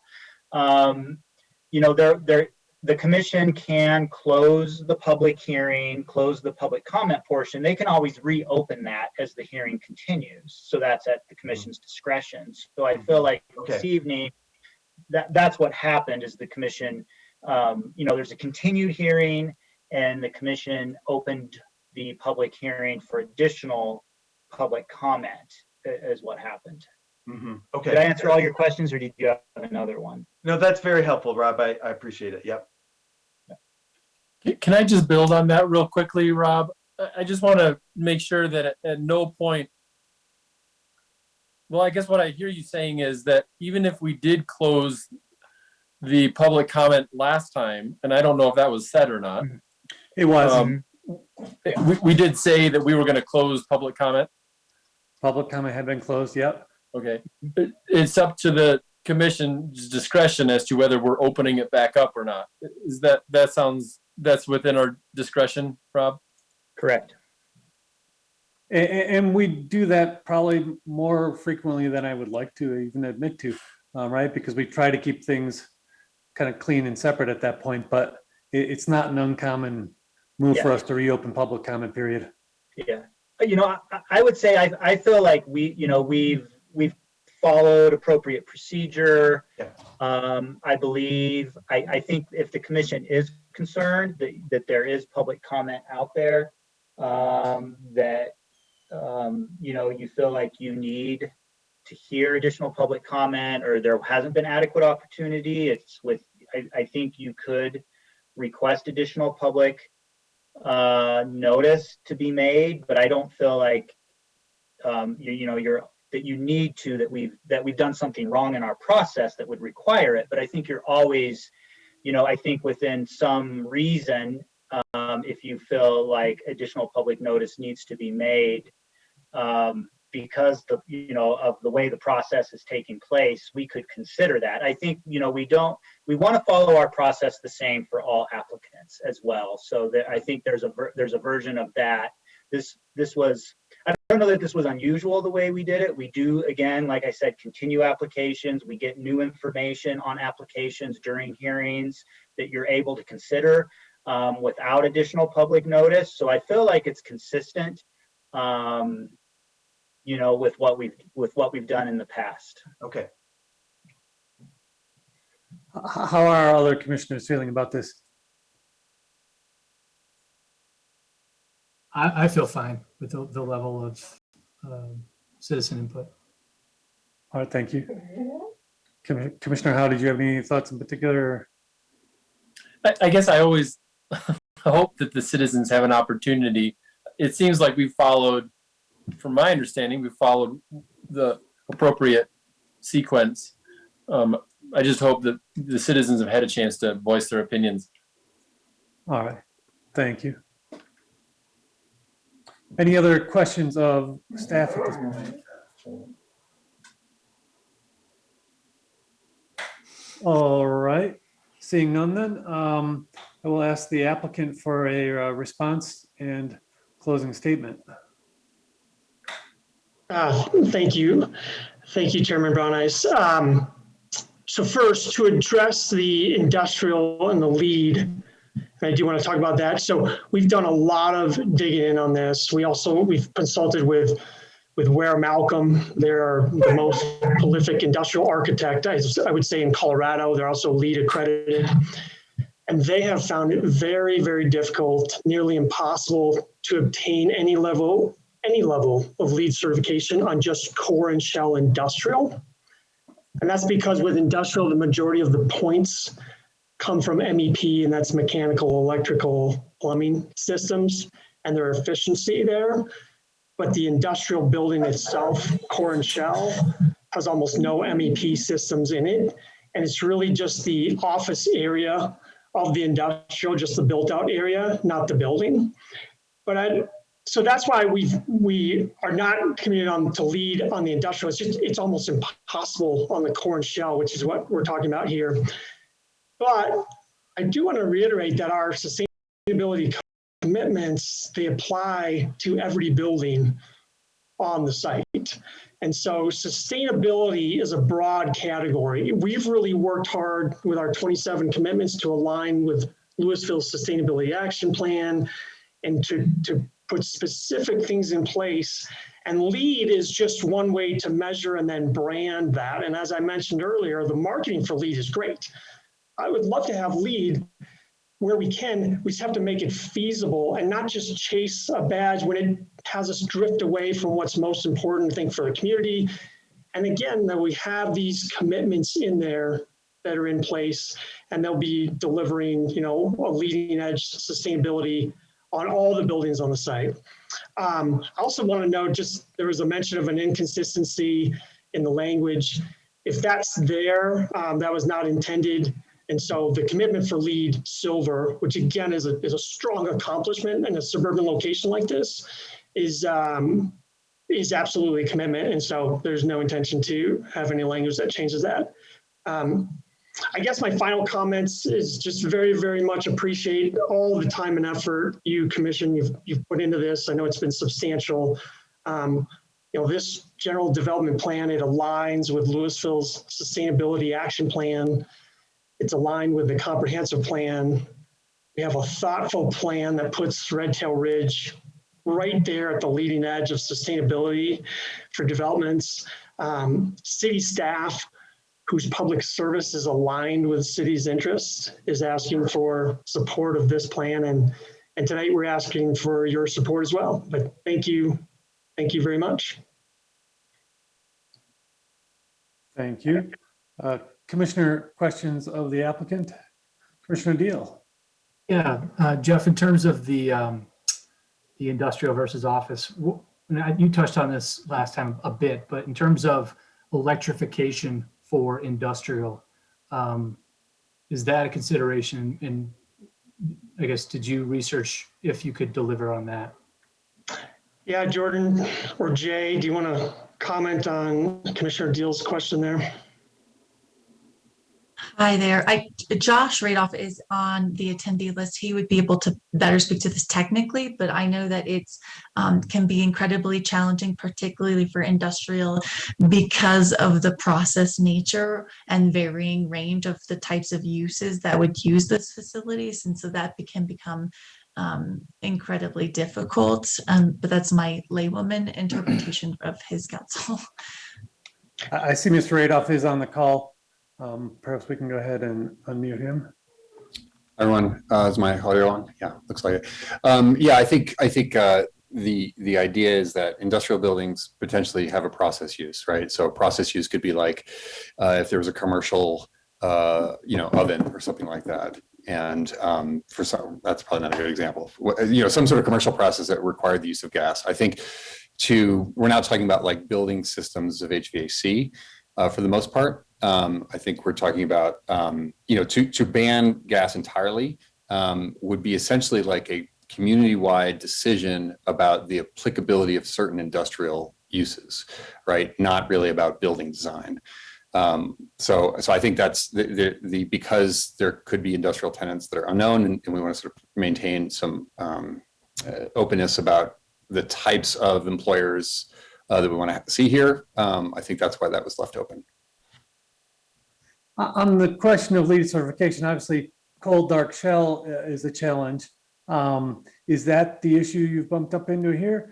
Because obviously, right?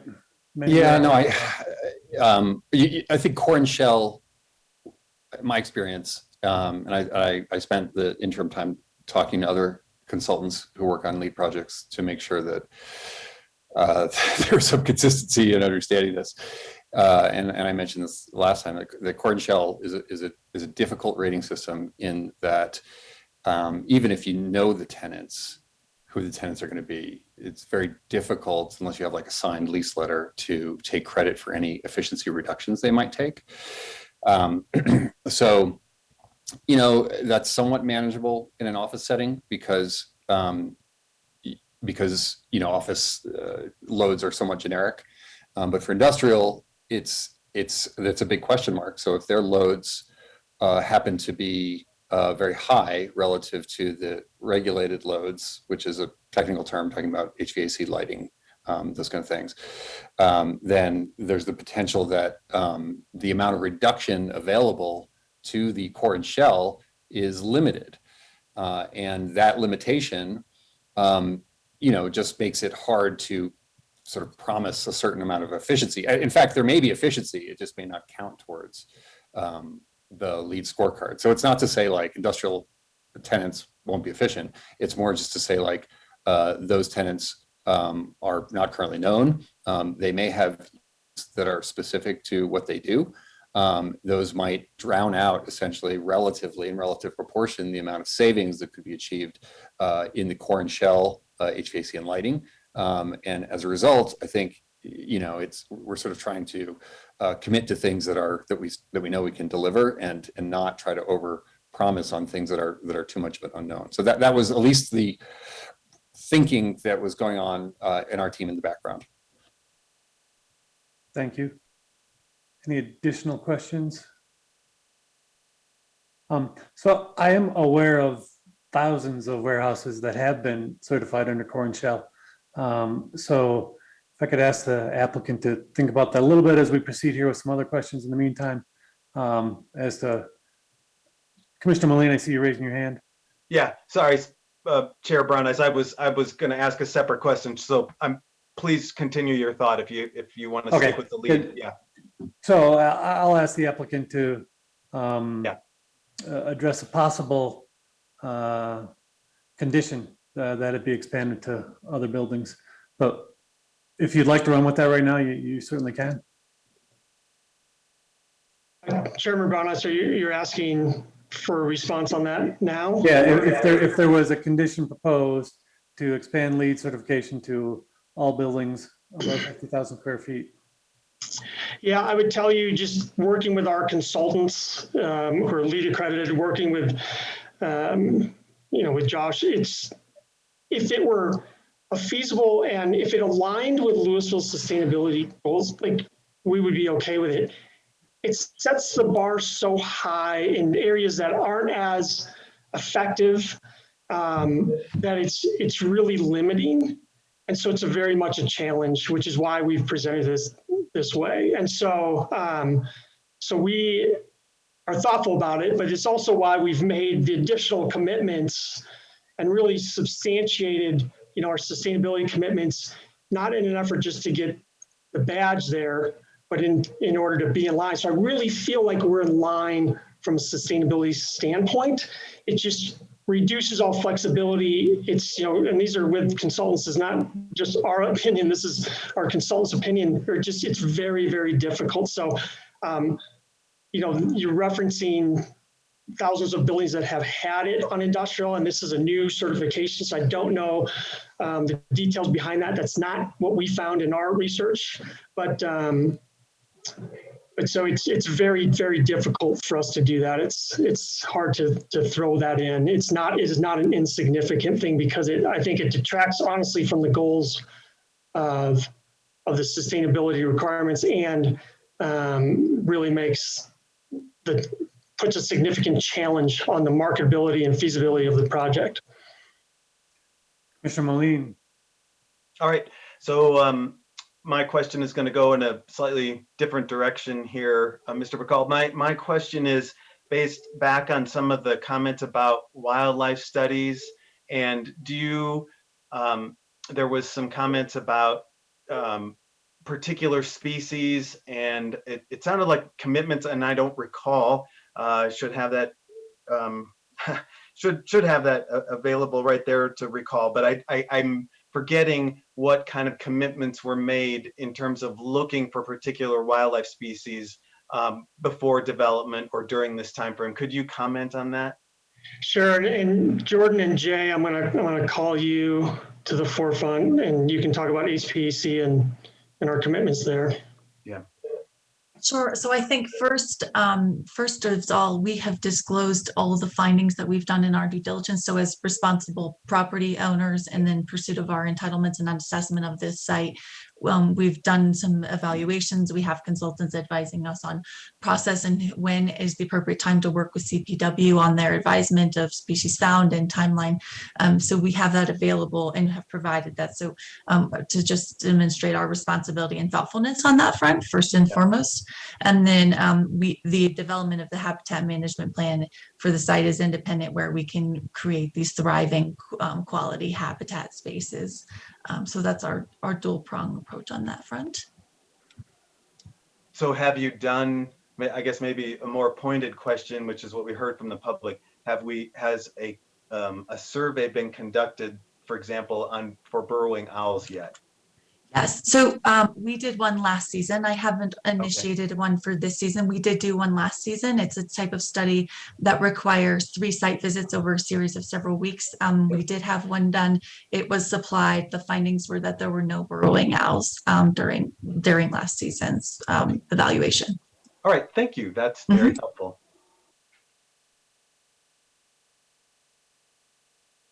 Yeah, Commissioner Howe. Jeff, maybe you could, I don't know if you have some calculator, you can do some quick math, but when my question posed to Rob mentioned the deed restriction, and if the buildings were not approved for 5 stories, then the common open space does not need to be honored.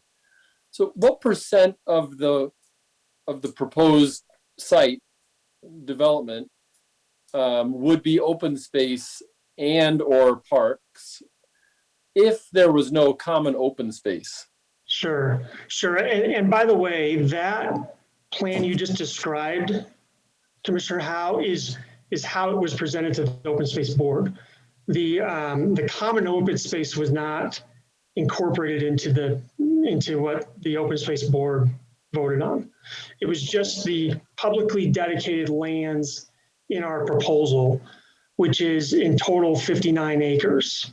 So that's 60 acres out of 390 for a percentage that you're looking for.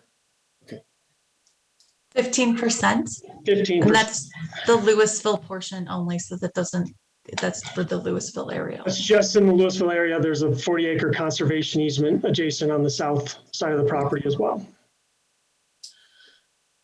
Okay, thank you, Jeff, for that quick math. Any additional questions of the applicant at this time?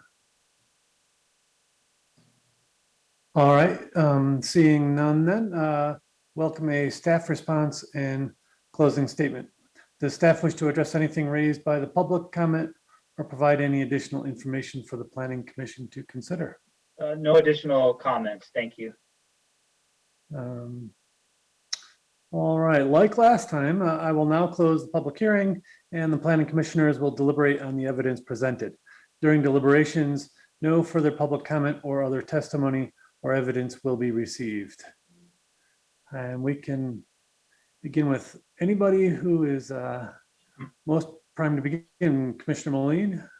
I'm Chair Brauneis, if I could ask your permission. I think we're in kind of a unique situation here. We're down some members, and I'm just wondering if I could ask your permission or what you think about us having a rather kind of not informal discussion, but just sort of having a good discussion among the remaining 4 of us here, so that we can kind of sort through some of these issues. I'm wondering if that's an approach. Absolutely. Yeah, no, I'm always open to that. Absolutely, please. Okay. We'll try to keep it flowing here too. So if you've got a comment you want to add on, please just kind of run with it. I don't have to recognize everybody, as long as we don't start talking over each other. That should Okay. work fine. And I guess I didn't necessarily mean that you couldn't recognize us and kind of maintain that order. But I guess what I'm saying is, or one thing that I'm saying is, I'm very interested to kind of talk through some of these issues with you, Chair Brauneis, and with fellow commissioners Howe and Deal. And I guess, I guess I could start off with a couple of observations, and then I'm really curious to hear again what other commissioners are seeing. And so I guess one thing I would just start with is this. I feel like we're at a really interesting point at least in my PC career. This has got to be one of the most challenging decisions we've faced. I also need to share that I really trust our staff's recommendation about this proposal, and that the recommendation meets all of our code regulations and comp plan guidelines for the particular site, for the property itself. And I also trust that the staff has really worked hard with the applicant to bring us, there was a comment about the staff working with the applicant, and I think we have a really strong staff here in Louisville, where they're not, I wouldn't characterize staff as an advocate for the applicant, but what they do is they advocate for the city's perspective, and offer to us at the Planning Commission their best recommendation, so that we can then act on that behalf.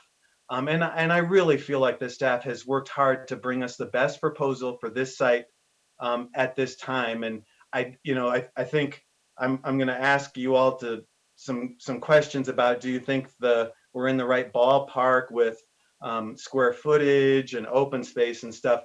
But I think for me, I don't think, I guess I'm assuming that there is not really a better option out there for this site at this time, given our current comp plan. So that's sort of the kind of starting place for me. And I'm wondering if any of the other commissioners feel differently, or if that's not the right.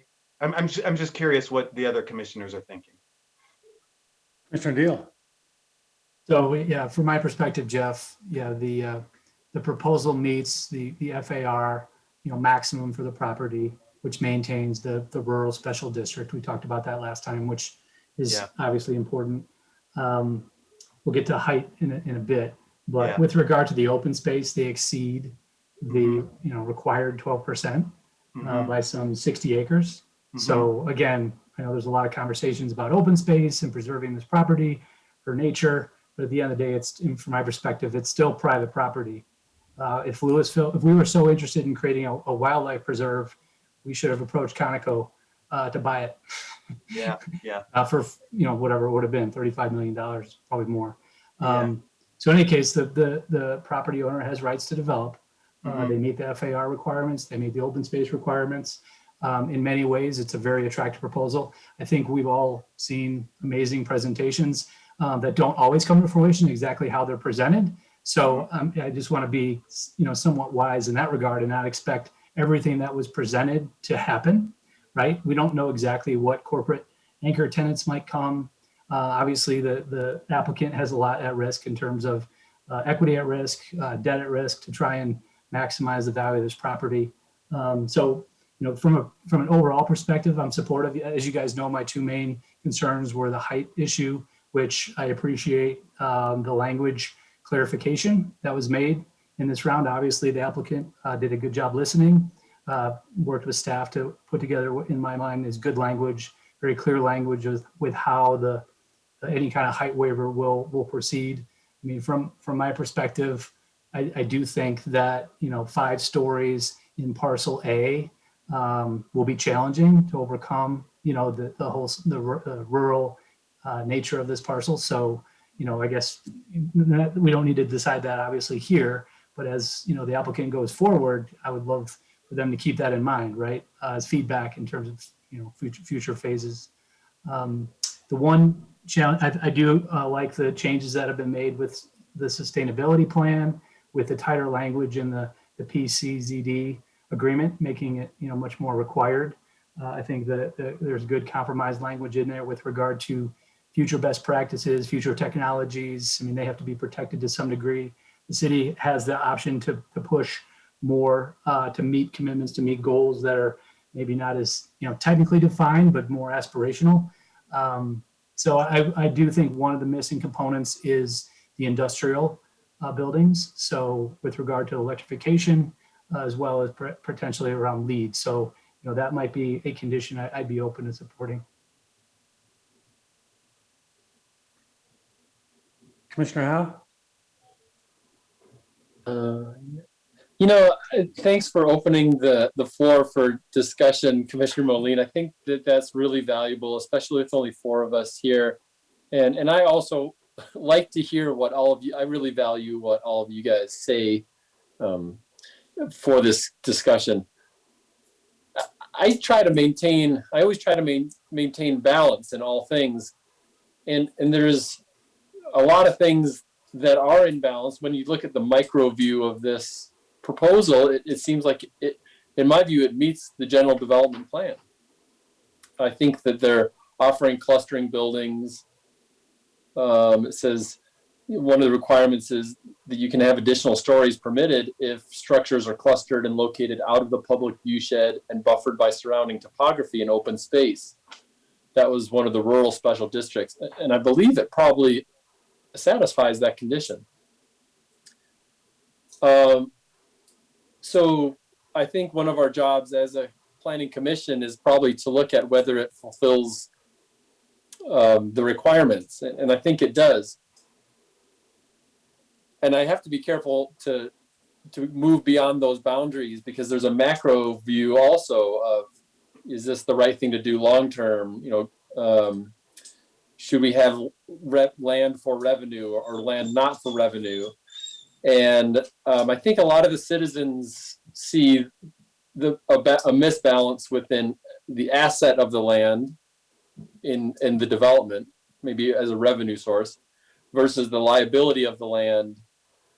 And I share those thoughts too.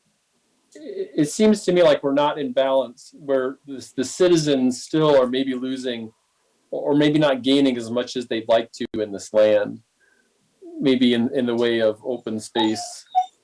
And I wonder if there's something better that could be done for revenue, for more revenue. So I think that's a good point of discussion, Commissioner Moline, is whether this is the right thing to do at this time. It seems like it is appropriate for now. It's hard to imagine what will happen in the next 20 years.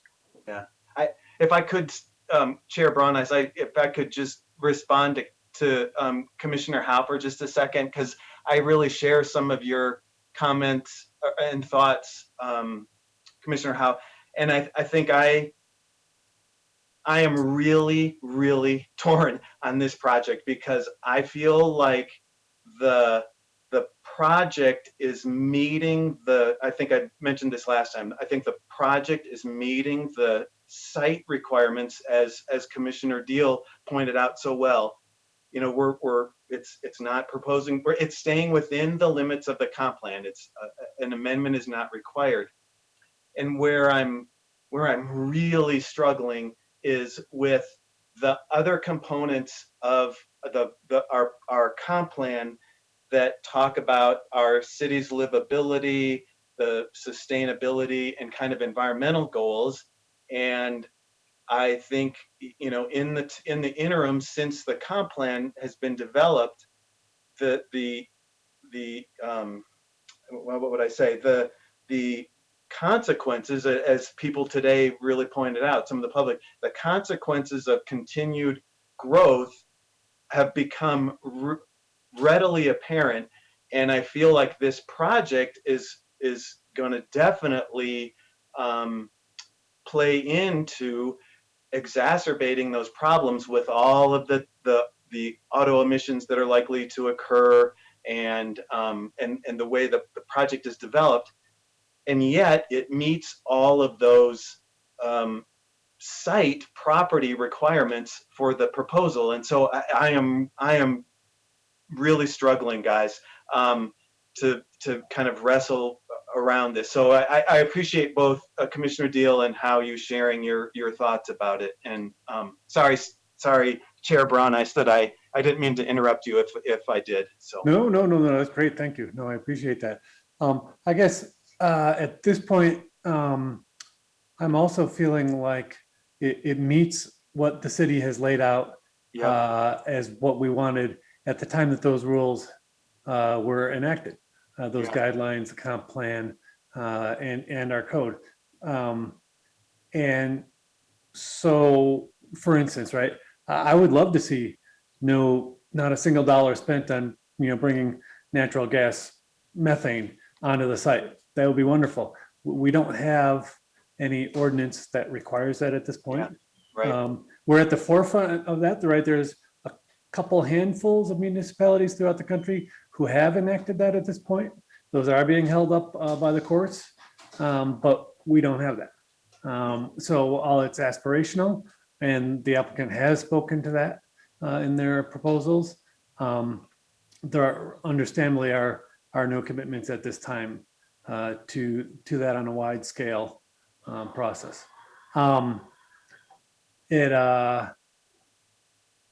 As far as growth, I mean, I guess in general, right? Growth happens when the market demands it, right? So as much as I'd like to think that we could stop growth on the planet, we can't. We can't stop it in Colorado. We could stop it perhaps within the city limits, but where is that then going to happen? And is it going to happen in a different climate? The interesting thing about this is that, and if we do move any further forward with this process, I would be proposing a condition to extend LEED to all buildings.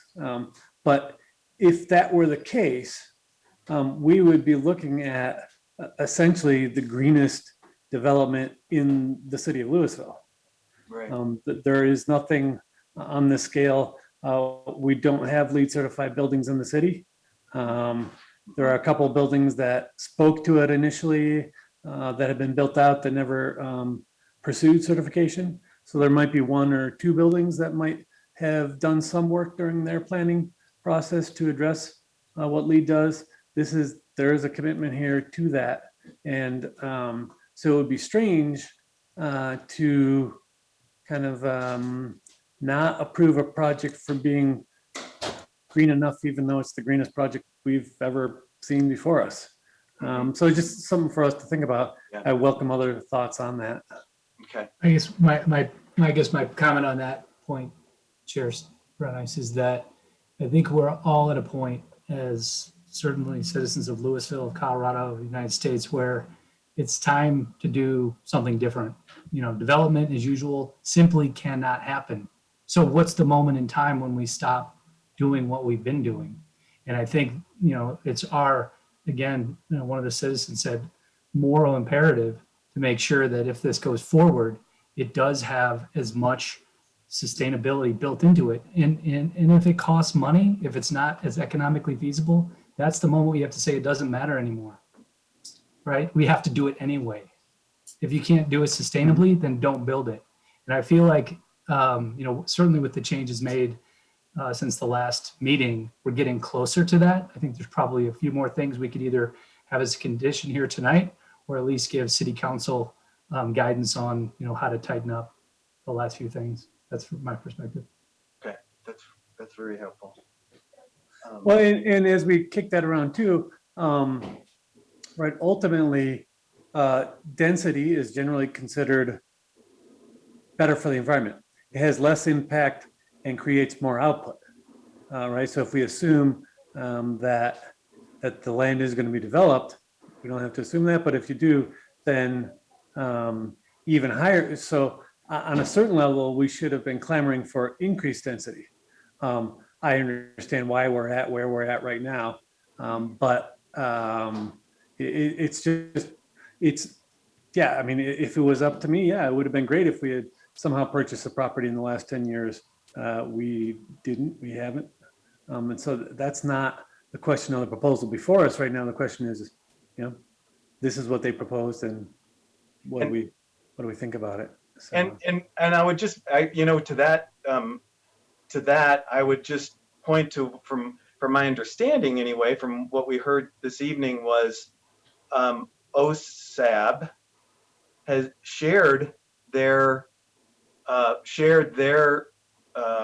matrix for open space property acquisitions with City Council, who I'm imagining is the entity that would be able to make, OSAB isn't going to necessarily be able to make those acquisition decisions, but if they're sharing that information with City Council and we are where we are, I think it, I guess I'm assuming that City Council understood the interests of the Open Space Board, and we're where we're here now, and we at least at 2019 we weren't making decisions about buying it for open space. So yeah. Commissioner Moline, oh, sorry, go ahead. Yeah, at least that would be my understanding of that. It's funny. I remember what Commissioner Williams said. She said, "What's the purpose of this land?" And we're not really. That's outside of the scope. So many of these things are outside of the scope of what we really need to do. Yeah. Commissioner Sue would be really upset with us because we're looking outside of the past Commissioner Sue. Sorry.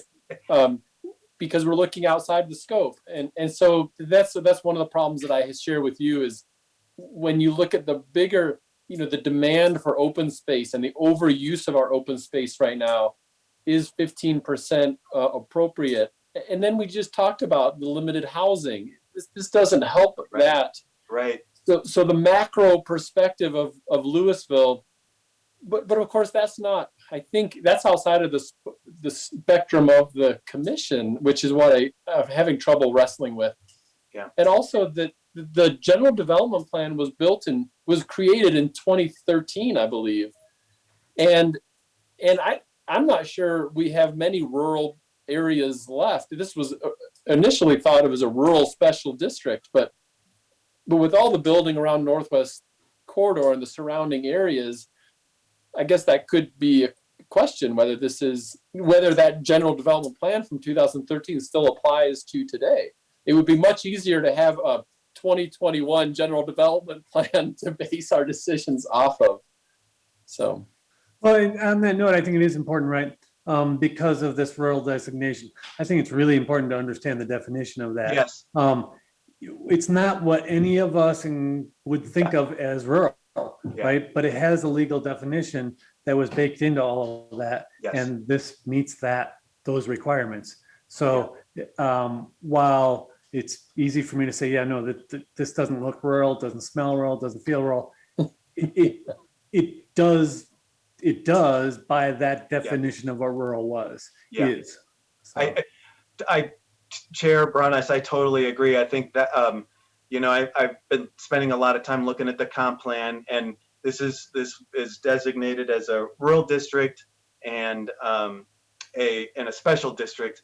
And I echo your thoughts exactly.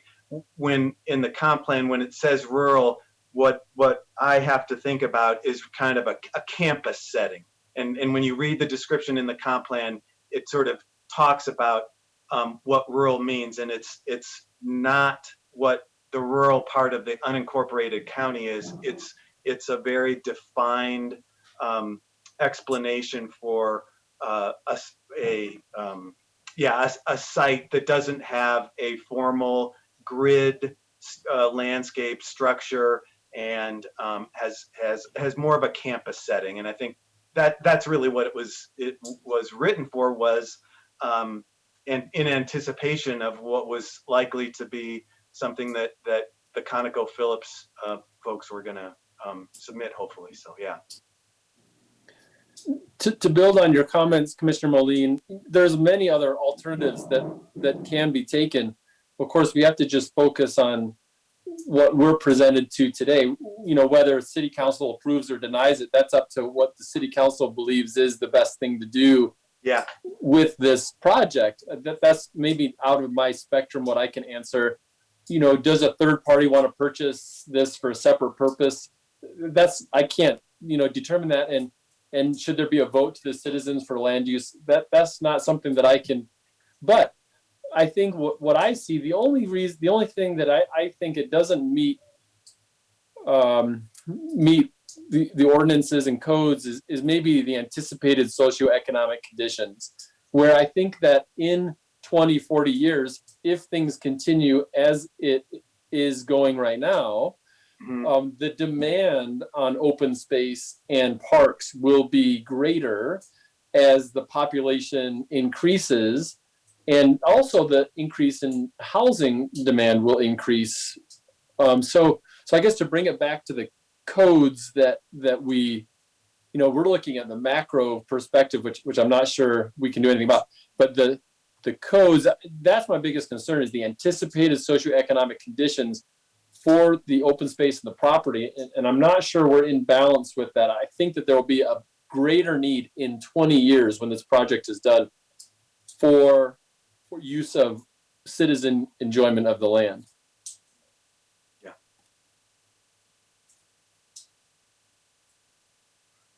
Again, from my perspective, Commissioner Howe, I mean, the citizens provided direct input into the comprehensive plan that designated this as, you know, developable space with a certain density ratio, with a certain open space requirement. So, I mean, that's what they've decided they want this land to be. Does this proposal meet those requirements? In my mind, it does.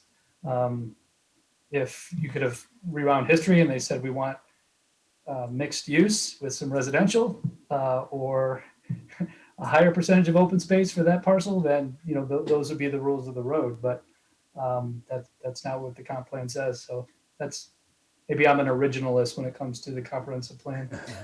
Yeah, and like I said, I keep hinging, or I keep sort of creating this a little bit of distinction between the framework part of the comp plan, and this does, I believe it does meet the framework for the particular portion of the site. Does it meet some of those values that are listed in the comp plan? You know, livability, sustainability, and those are the things where I sort of struggle with. So that's you've heard me say that too many times now. So.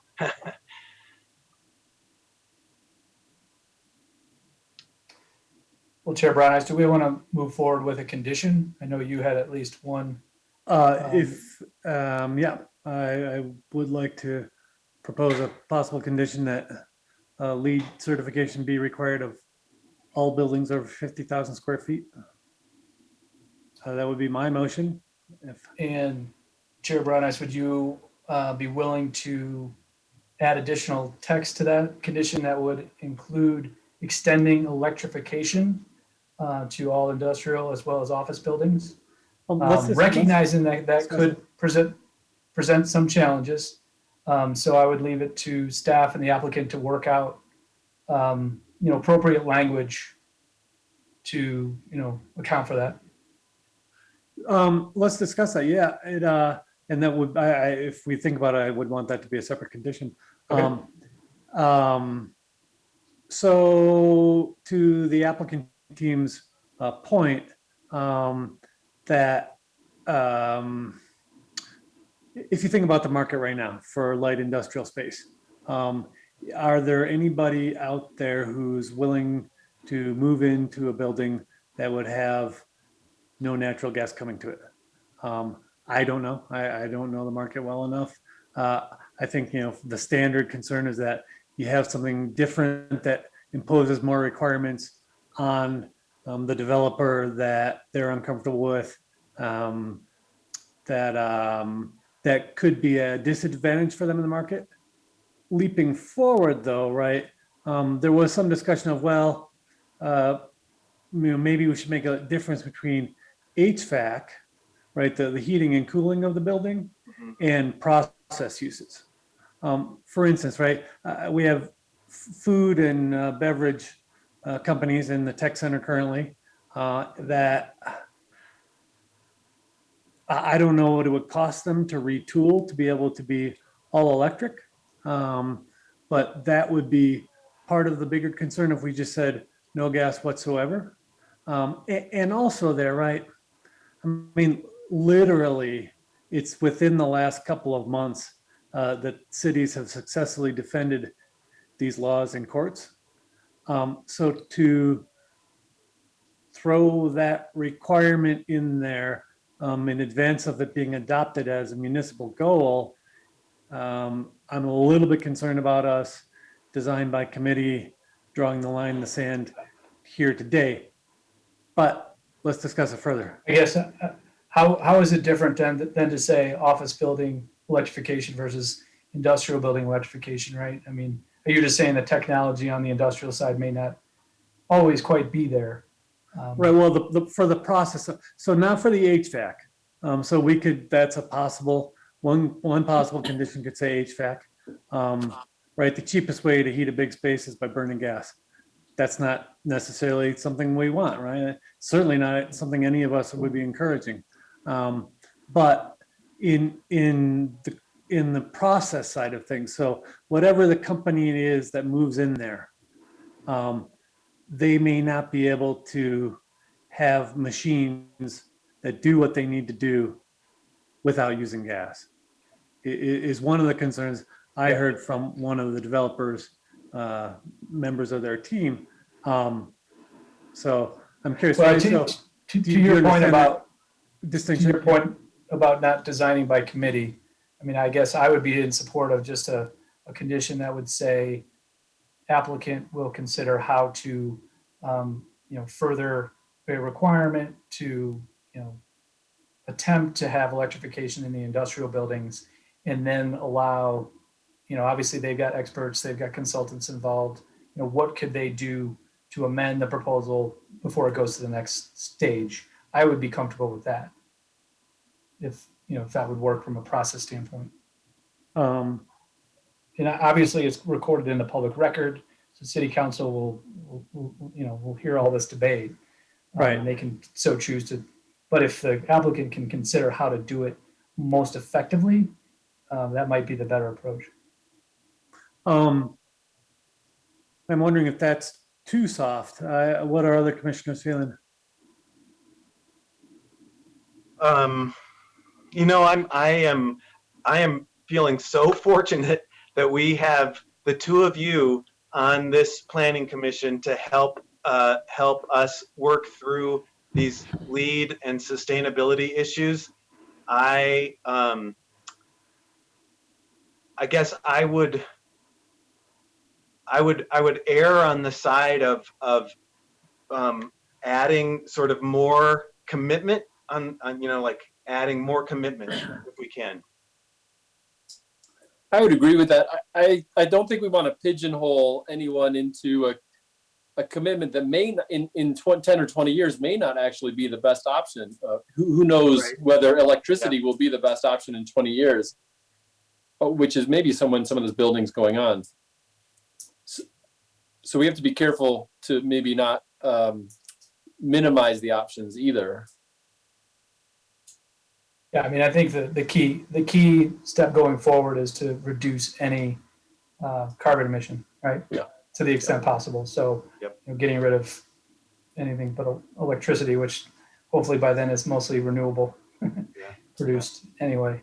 So it is kind of a macro trend right now for decarbonization. The path forward is electrification, just to kind of let people know, right? And so within that, then when you have buildings that are wholly dependent on burning natural gas on site, then you're not moving that direction, right? So I'm wondering if anybody else senses the difference between HVAC and process. Whether that is a, right, so for me, it might go a long way to reducing impact, to reducing, global warming. I guess I would defer to your expertise and maybe the consultants or staff to, if the planning commission has an overall goal to say we want to see a greater use of electrification, how can we make that happen in the next part of the process? I don't know that we can design the specific tactical requirements unless you feel comfortable doing it and from a drafting the language,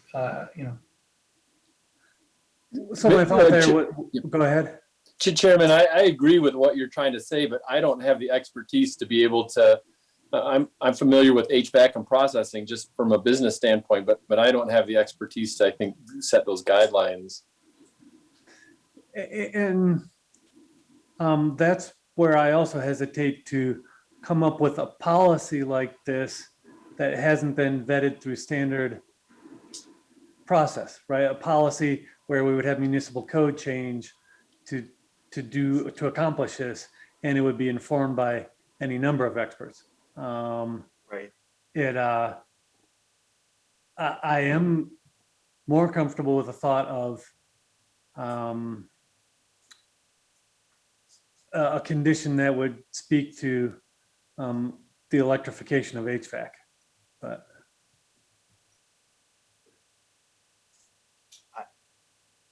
I would be comfortable with that. I'm supportive of that as well. Yeah. Oh, it looks like Director Zuccaro has his hand raised. oh yeah, please, Rob, go ahead. Sure. Yeah, I have just one question for clarification, a couple questions, I guess, for clarification on the electrification. So I think you keep talking about industrial. So I think there's office and industrial, and there's retail, and there's all kinds of uses that can go in there. So I want to know what the intent would be if you end up adopting something on electrification. And then I would also recommend that you consider what specifically within the comprehensive plan or the code,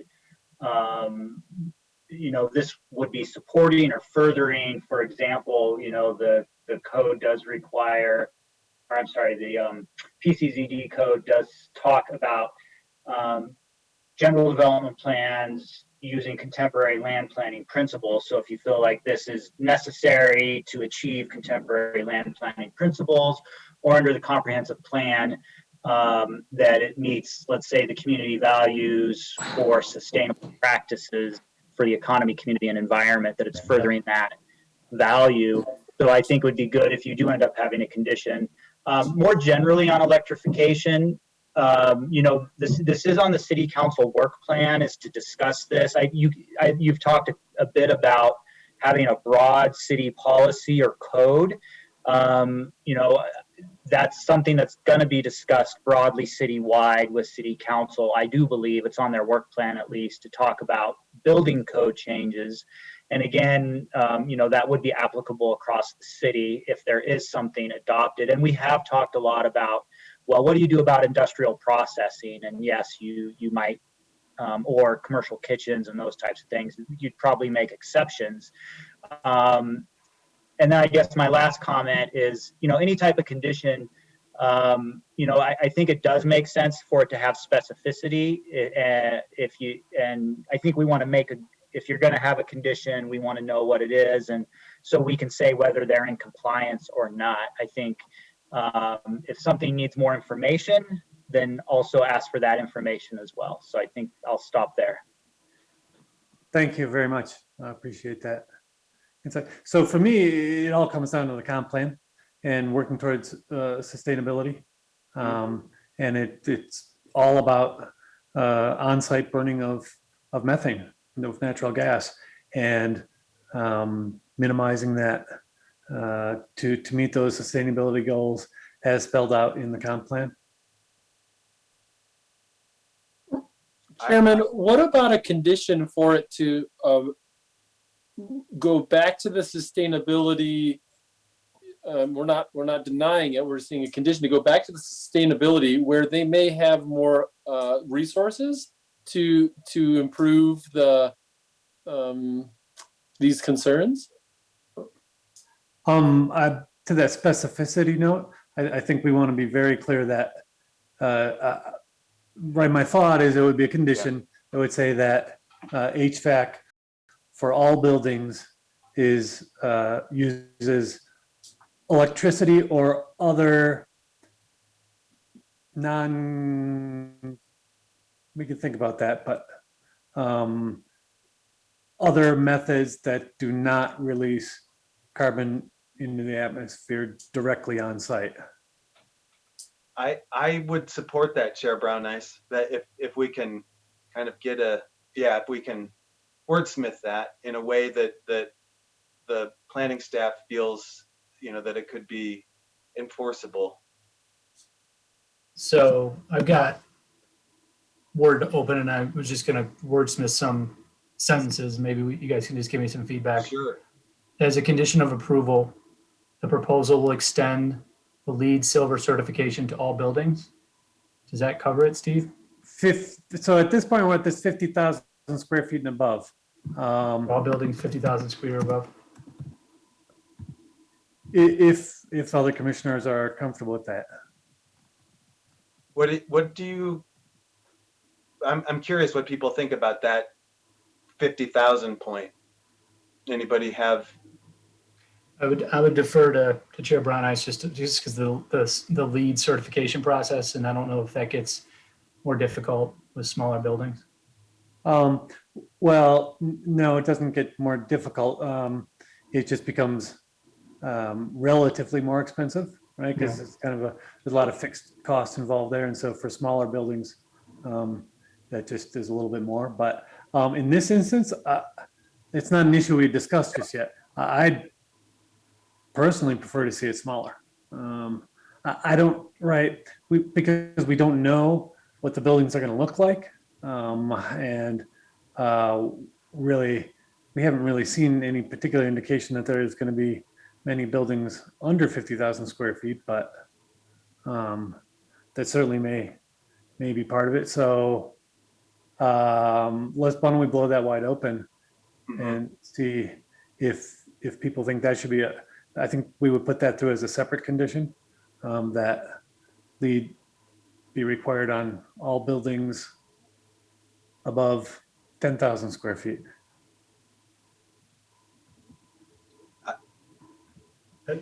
Yeah, that makes sense to me.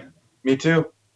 And again, they're falling back on the same issue with the comp plan and the comp plan's goals for sustainability as the driving concern behind that issue. Mm-hmm. Okay. Do we want to take a roll call on that condition? A vote on that condition? Right, we'll have to get the language clear, but yeah, why don't we, should we just do that? Yeah, I'll go ahead and make a motion to add a condition. You want me to hold on?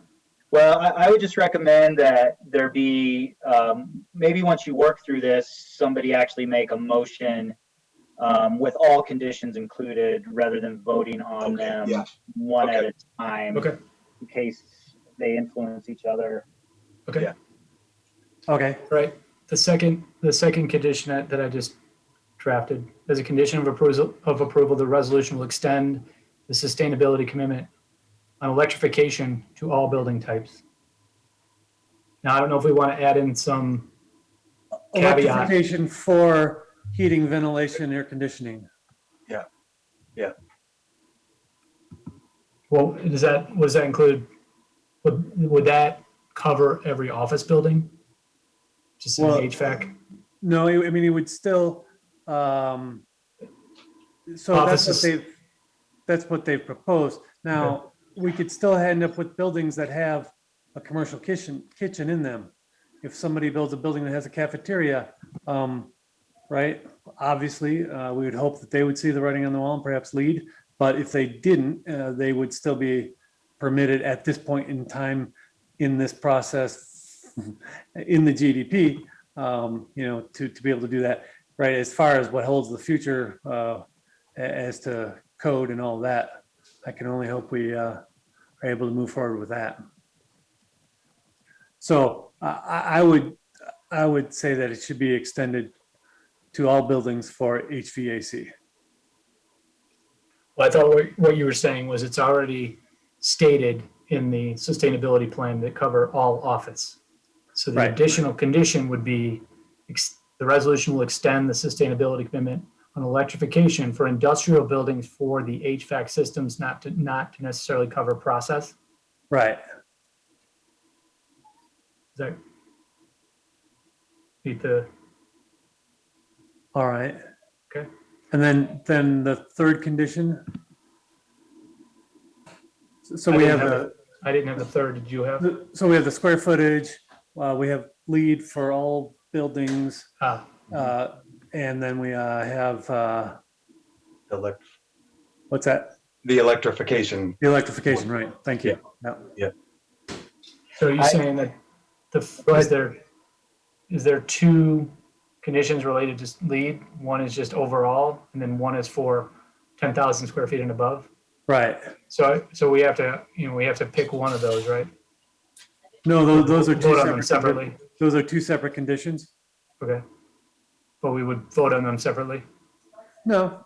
Oh, so Rob has just suggested we have three conditions on the table. 10,000 square feet and above, be LEED certified. We have electrification of HVAC for all buildings, be extended to all buildings, and that LEED. We've got the 10,000 square feet and LEED for all buildings.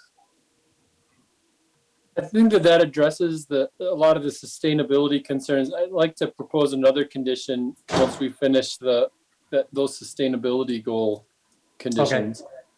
Great. Should we move then? Are we comfortable with those as the three? We'll rely on staff to get the final wording just so, but Yeah. I think we spelled it out pretty clearly at this point. Mhm. With that, I believe we have a motion on the table from Commissioner Deal. I'm not crystal clear on the three. I don't know if Rob or you. Yeah, so let me try to summarize. Yeah, so at some point, I think you should make a motion to adopt the resolution that was provided. And that it's a resolution recommending approval, so it has findings in it, and then it includes staff's two conditions, and then these, if you are in agreement with staff's two conditions, and then the additional conditions. And so far we have that LEED certification would be required for any building 10,000 square feet and above within the development, and that all building types would have to meet LEED silver as the second condition. And then the third condition is that the sustainability requirement for building electrification of HVAC systems would be required for all building types. Yep. Okay. Right. So we'll table. So those are the three for now. Let's discuss another one, Commissioner Howe. Yeah, I would like to entertain and get your feedback on a condition of the common open space in sections A, B, and C3 to become city open space. And the reason is, in the general development plan, I'm concerned that if the buildings do not get to 5 stories, then some of that space will not be open space, and then it will not preserve the public view shed, because there is, I believe, a trail going around the pond that's in the north part of C3, and I'd like to preserve that view shed as required by the general development plan. So I think that also my thought is that the open space north of Campus Drive is, I question whether that's I question the value of open space there. I think there's more value to the pond area, and that will be more of use to the Louisville citizens. So I'm curious, right now, right, we were kind of dangling increased open space as a potential that they could potentially have additional height if they increase the open space. So I'm not certain that we can kind of just grab it at this point because we don't know the numbers at all. And then there is an ongoing discussion of whether, as a city, we really benefit from having it managed and owned by the group there, or whether we want to take that. Right? Because once we take that on, it's not, somehow we're having to live up to landscape goals and standards around buildings that our city is not accustomed to, manicuring buildings in a certain way. So I'd be a little bit hesitant to do that with these properties. I would just echo Chair Brauneis, your comment on that. And I would just share, Commissioner Howe, that for me, this is where I rely on the staff recommendation and the city's Parks and Recreation and Open Space staff would have reviewed this. And, I think, I totally agree that I think there's advantages to that common open space that can accrue to the public generally, without having it necessarily be owned and then have to be maintained by the city. I think the city is well suited to maintain the areas that are designated as open space in the GDP. But I share Chair Brauneis's concern about these common spaces that would be kind of more within the developed areas, and I think that could be a burden on the cities. The expectations would be challenging, I think. So, yeah. I think those are good points too. Okay. And I do think, right, as if we see these individual projects come up, the landscape plans are going to be provided to us in great detail, right? Final plans essentially. And then we'll be able to wrestle with them at that time. Yeah. So, okay. So I realize the time just keeps ticking along here, fellow commissioners. I have one other thing I would just like to run by you and hear your thoughts about, and that is I am also have been a little sensitive to some of the comments about where some of the GDP zones, the ones that are, especially the ones that are in the first phases and at the eastern side of the development, allow quite a bit of diverse uses. Lots of different office, industrial, and retail uses. As you get further west in the site, the building pods or the development pods become more, those uses are more defined. And so I have a bit of a concern about, that we could see a bit of haphazard kind of development in those areas. Now, I recognize that we'll be seeing things come in plat by plat, and so that would give us some control there. But I'm just curious if how the rest of you all feel about those concerns that we've heard from some people anyway, and that I share a bit. So yeah. Well, I guess my initial, in reading the emails that people have raised that, and my thoughts are that laundry list of possible uses is there as a result again of code and comp plan and all that. And I don't even feel like I would do a competent job of trying to pick and choose which ones we really, really mean as opposed to which ones we don't want. But I don't know. Do you feel like you have a rock solid or even solid stab at it? I don't know. I guess I am. so we're talking basically about what's on one side of the Northwest Parkway, 96th Street, and what's on the other side. You know, like in some ways they're sort of comparing each other when we've been looking at heights and stuff between the stuff in Broomfield and what would be here. I guess I'm a little concerned about the appearance of some of the larger industrial buildings that would be potentially alongside kind of that Northwest Parkway 96th Street kind of view shed. And so I could be compelled to sort of consider limiting some of those uses that would create large buildings along that public way.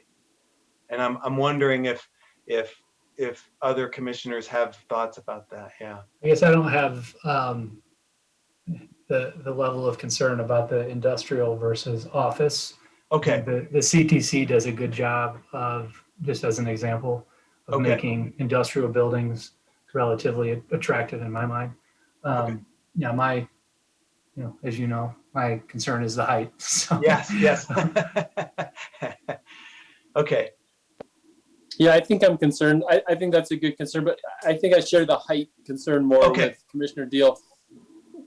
I think, this is not the city's property, so I'm not sure we can dictate exactly where certain buildings should be, but I think there's definitely a view shed there, as you mentioned, and I think that C3 and A are definitely some of the prime spots that if they have I don't know if they will or not, that would be decided at a PUD. If they had, that may get in the way of the view shed. So maybe the height, I would share that with Commissioner Deal.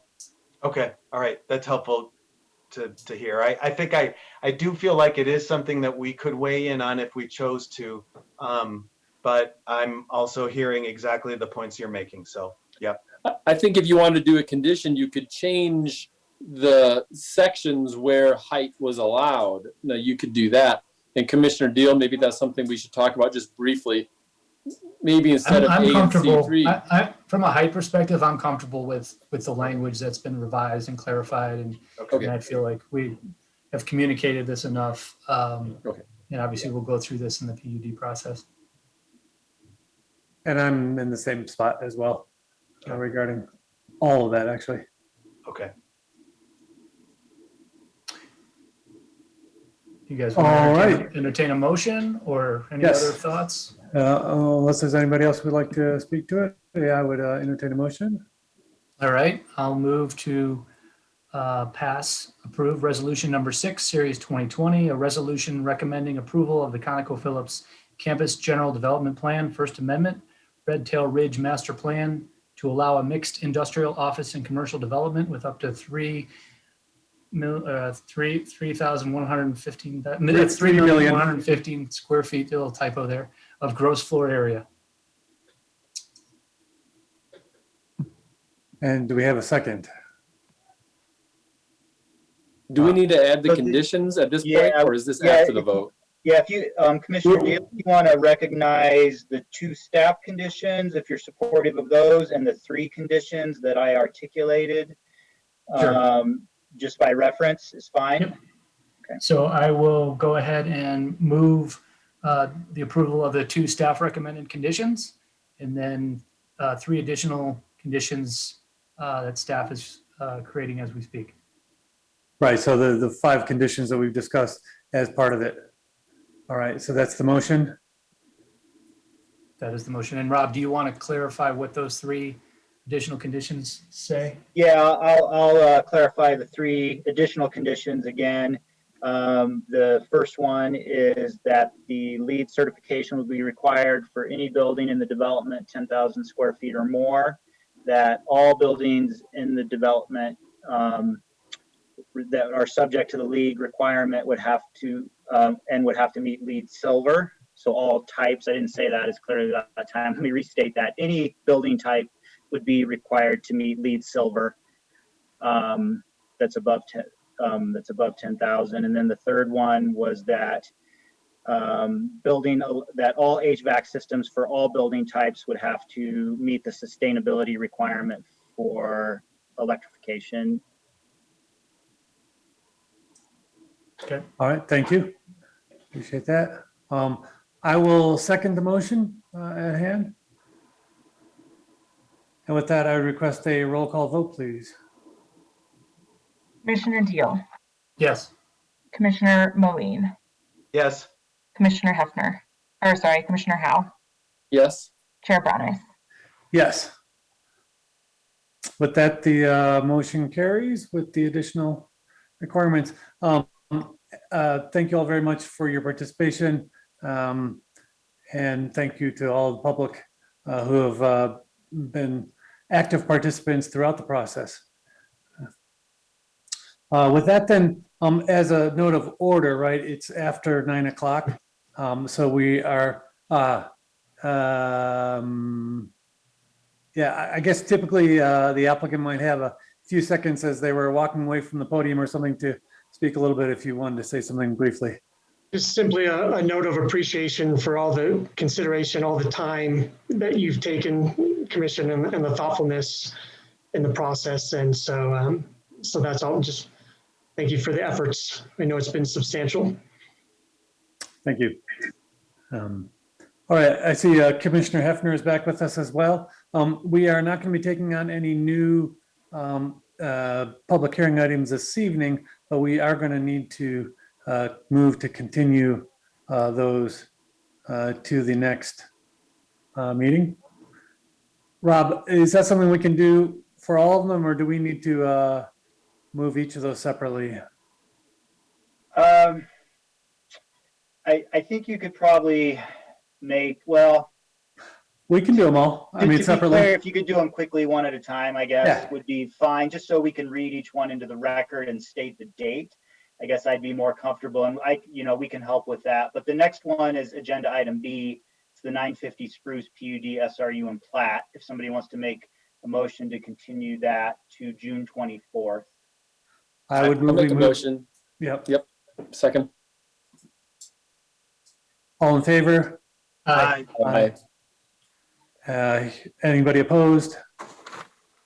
Hearing none, the motion carries.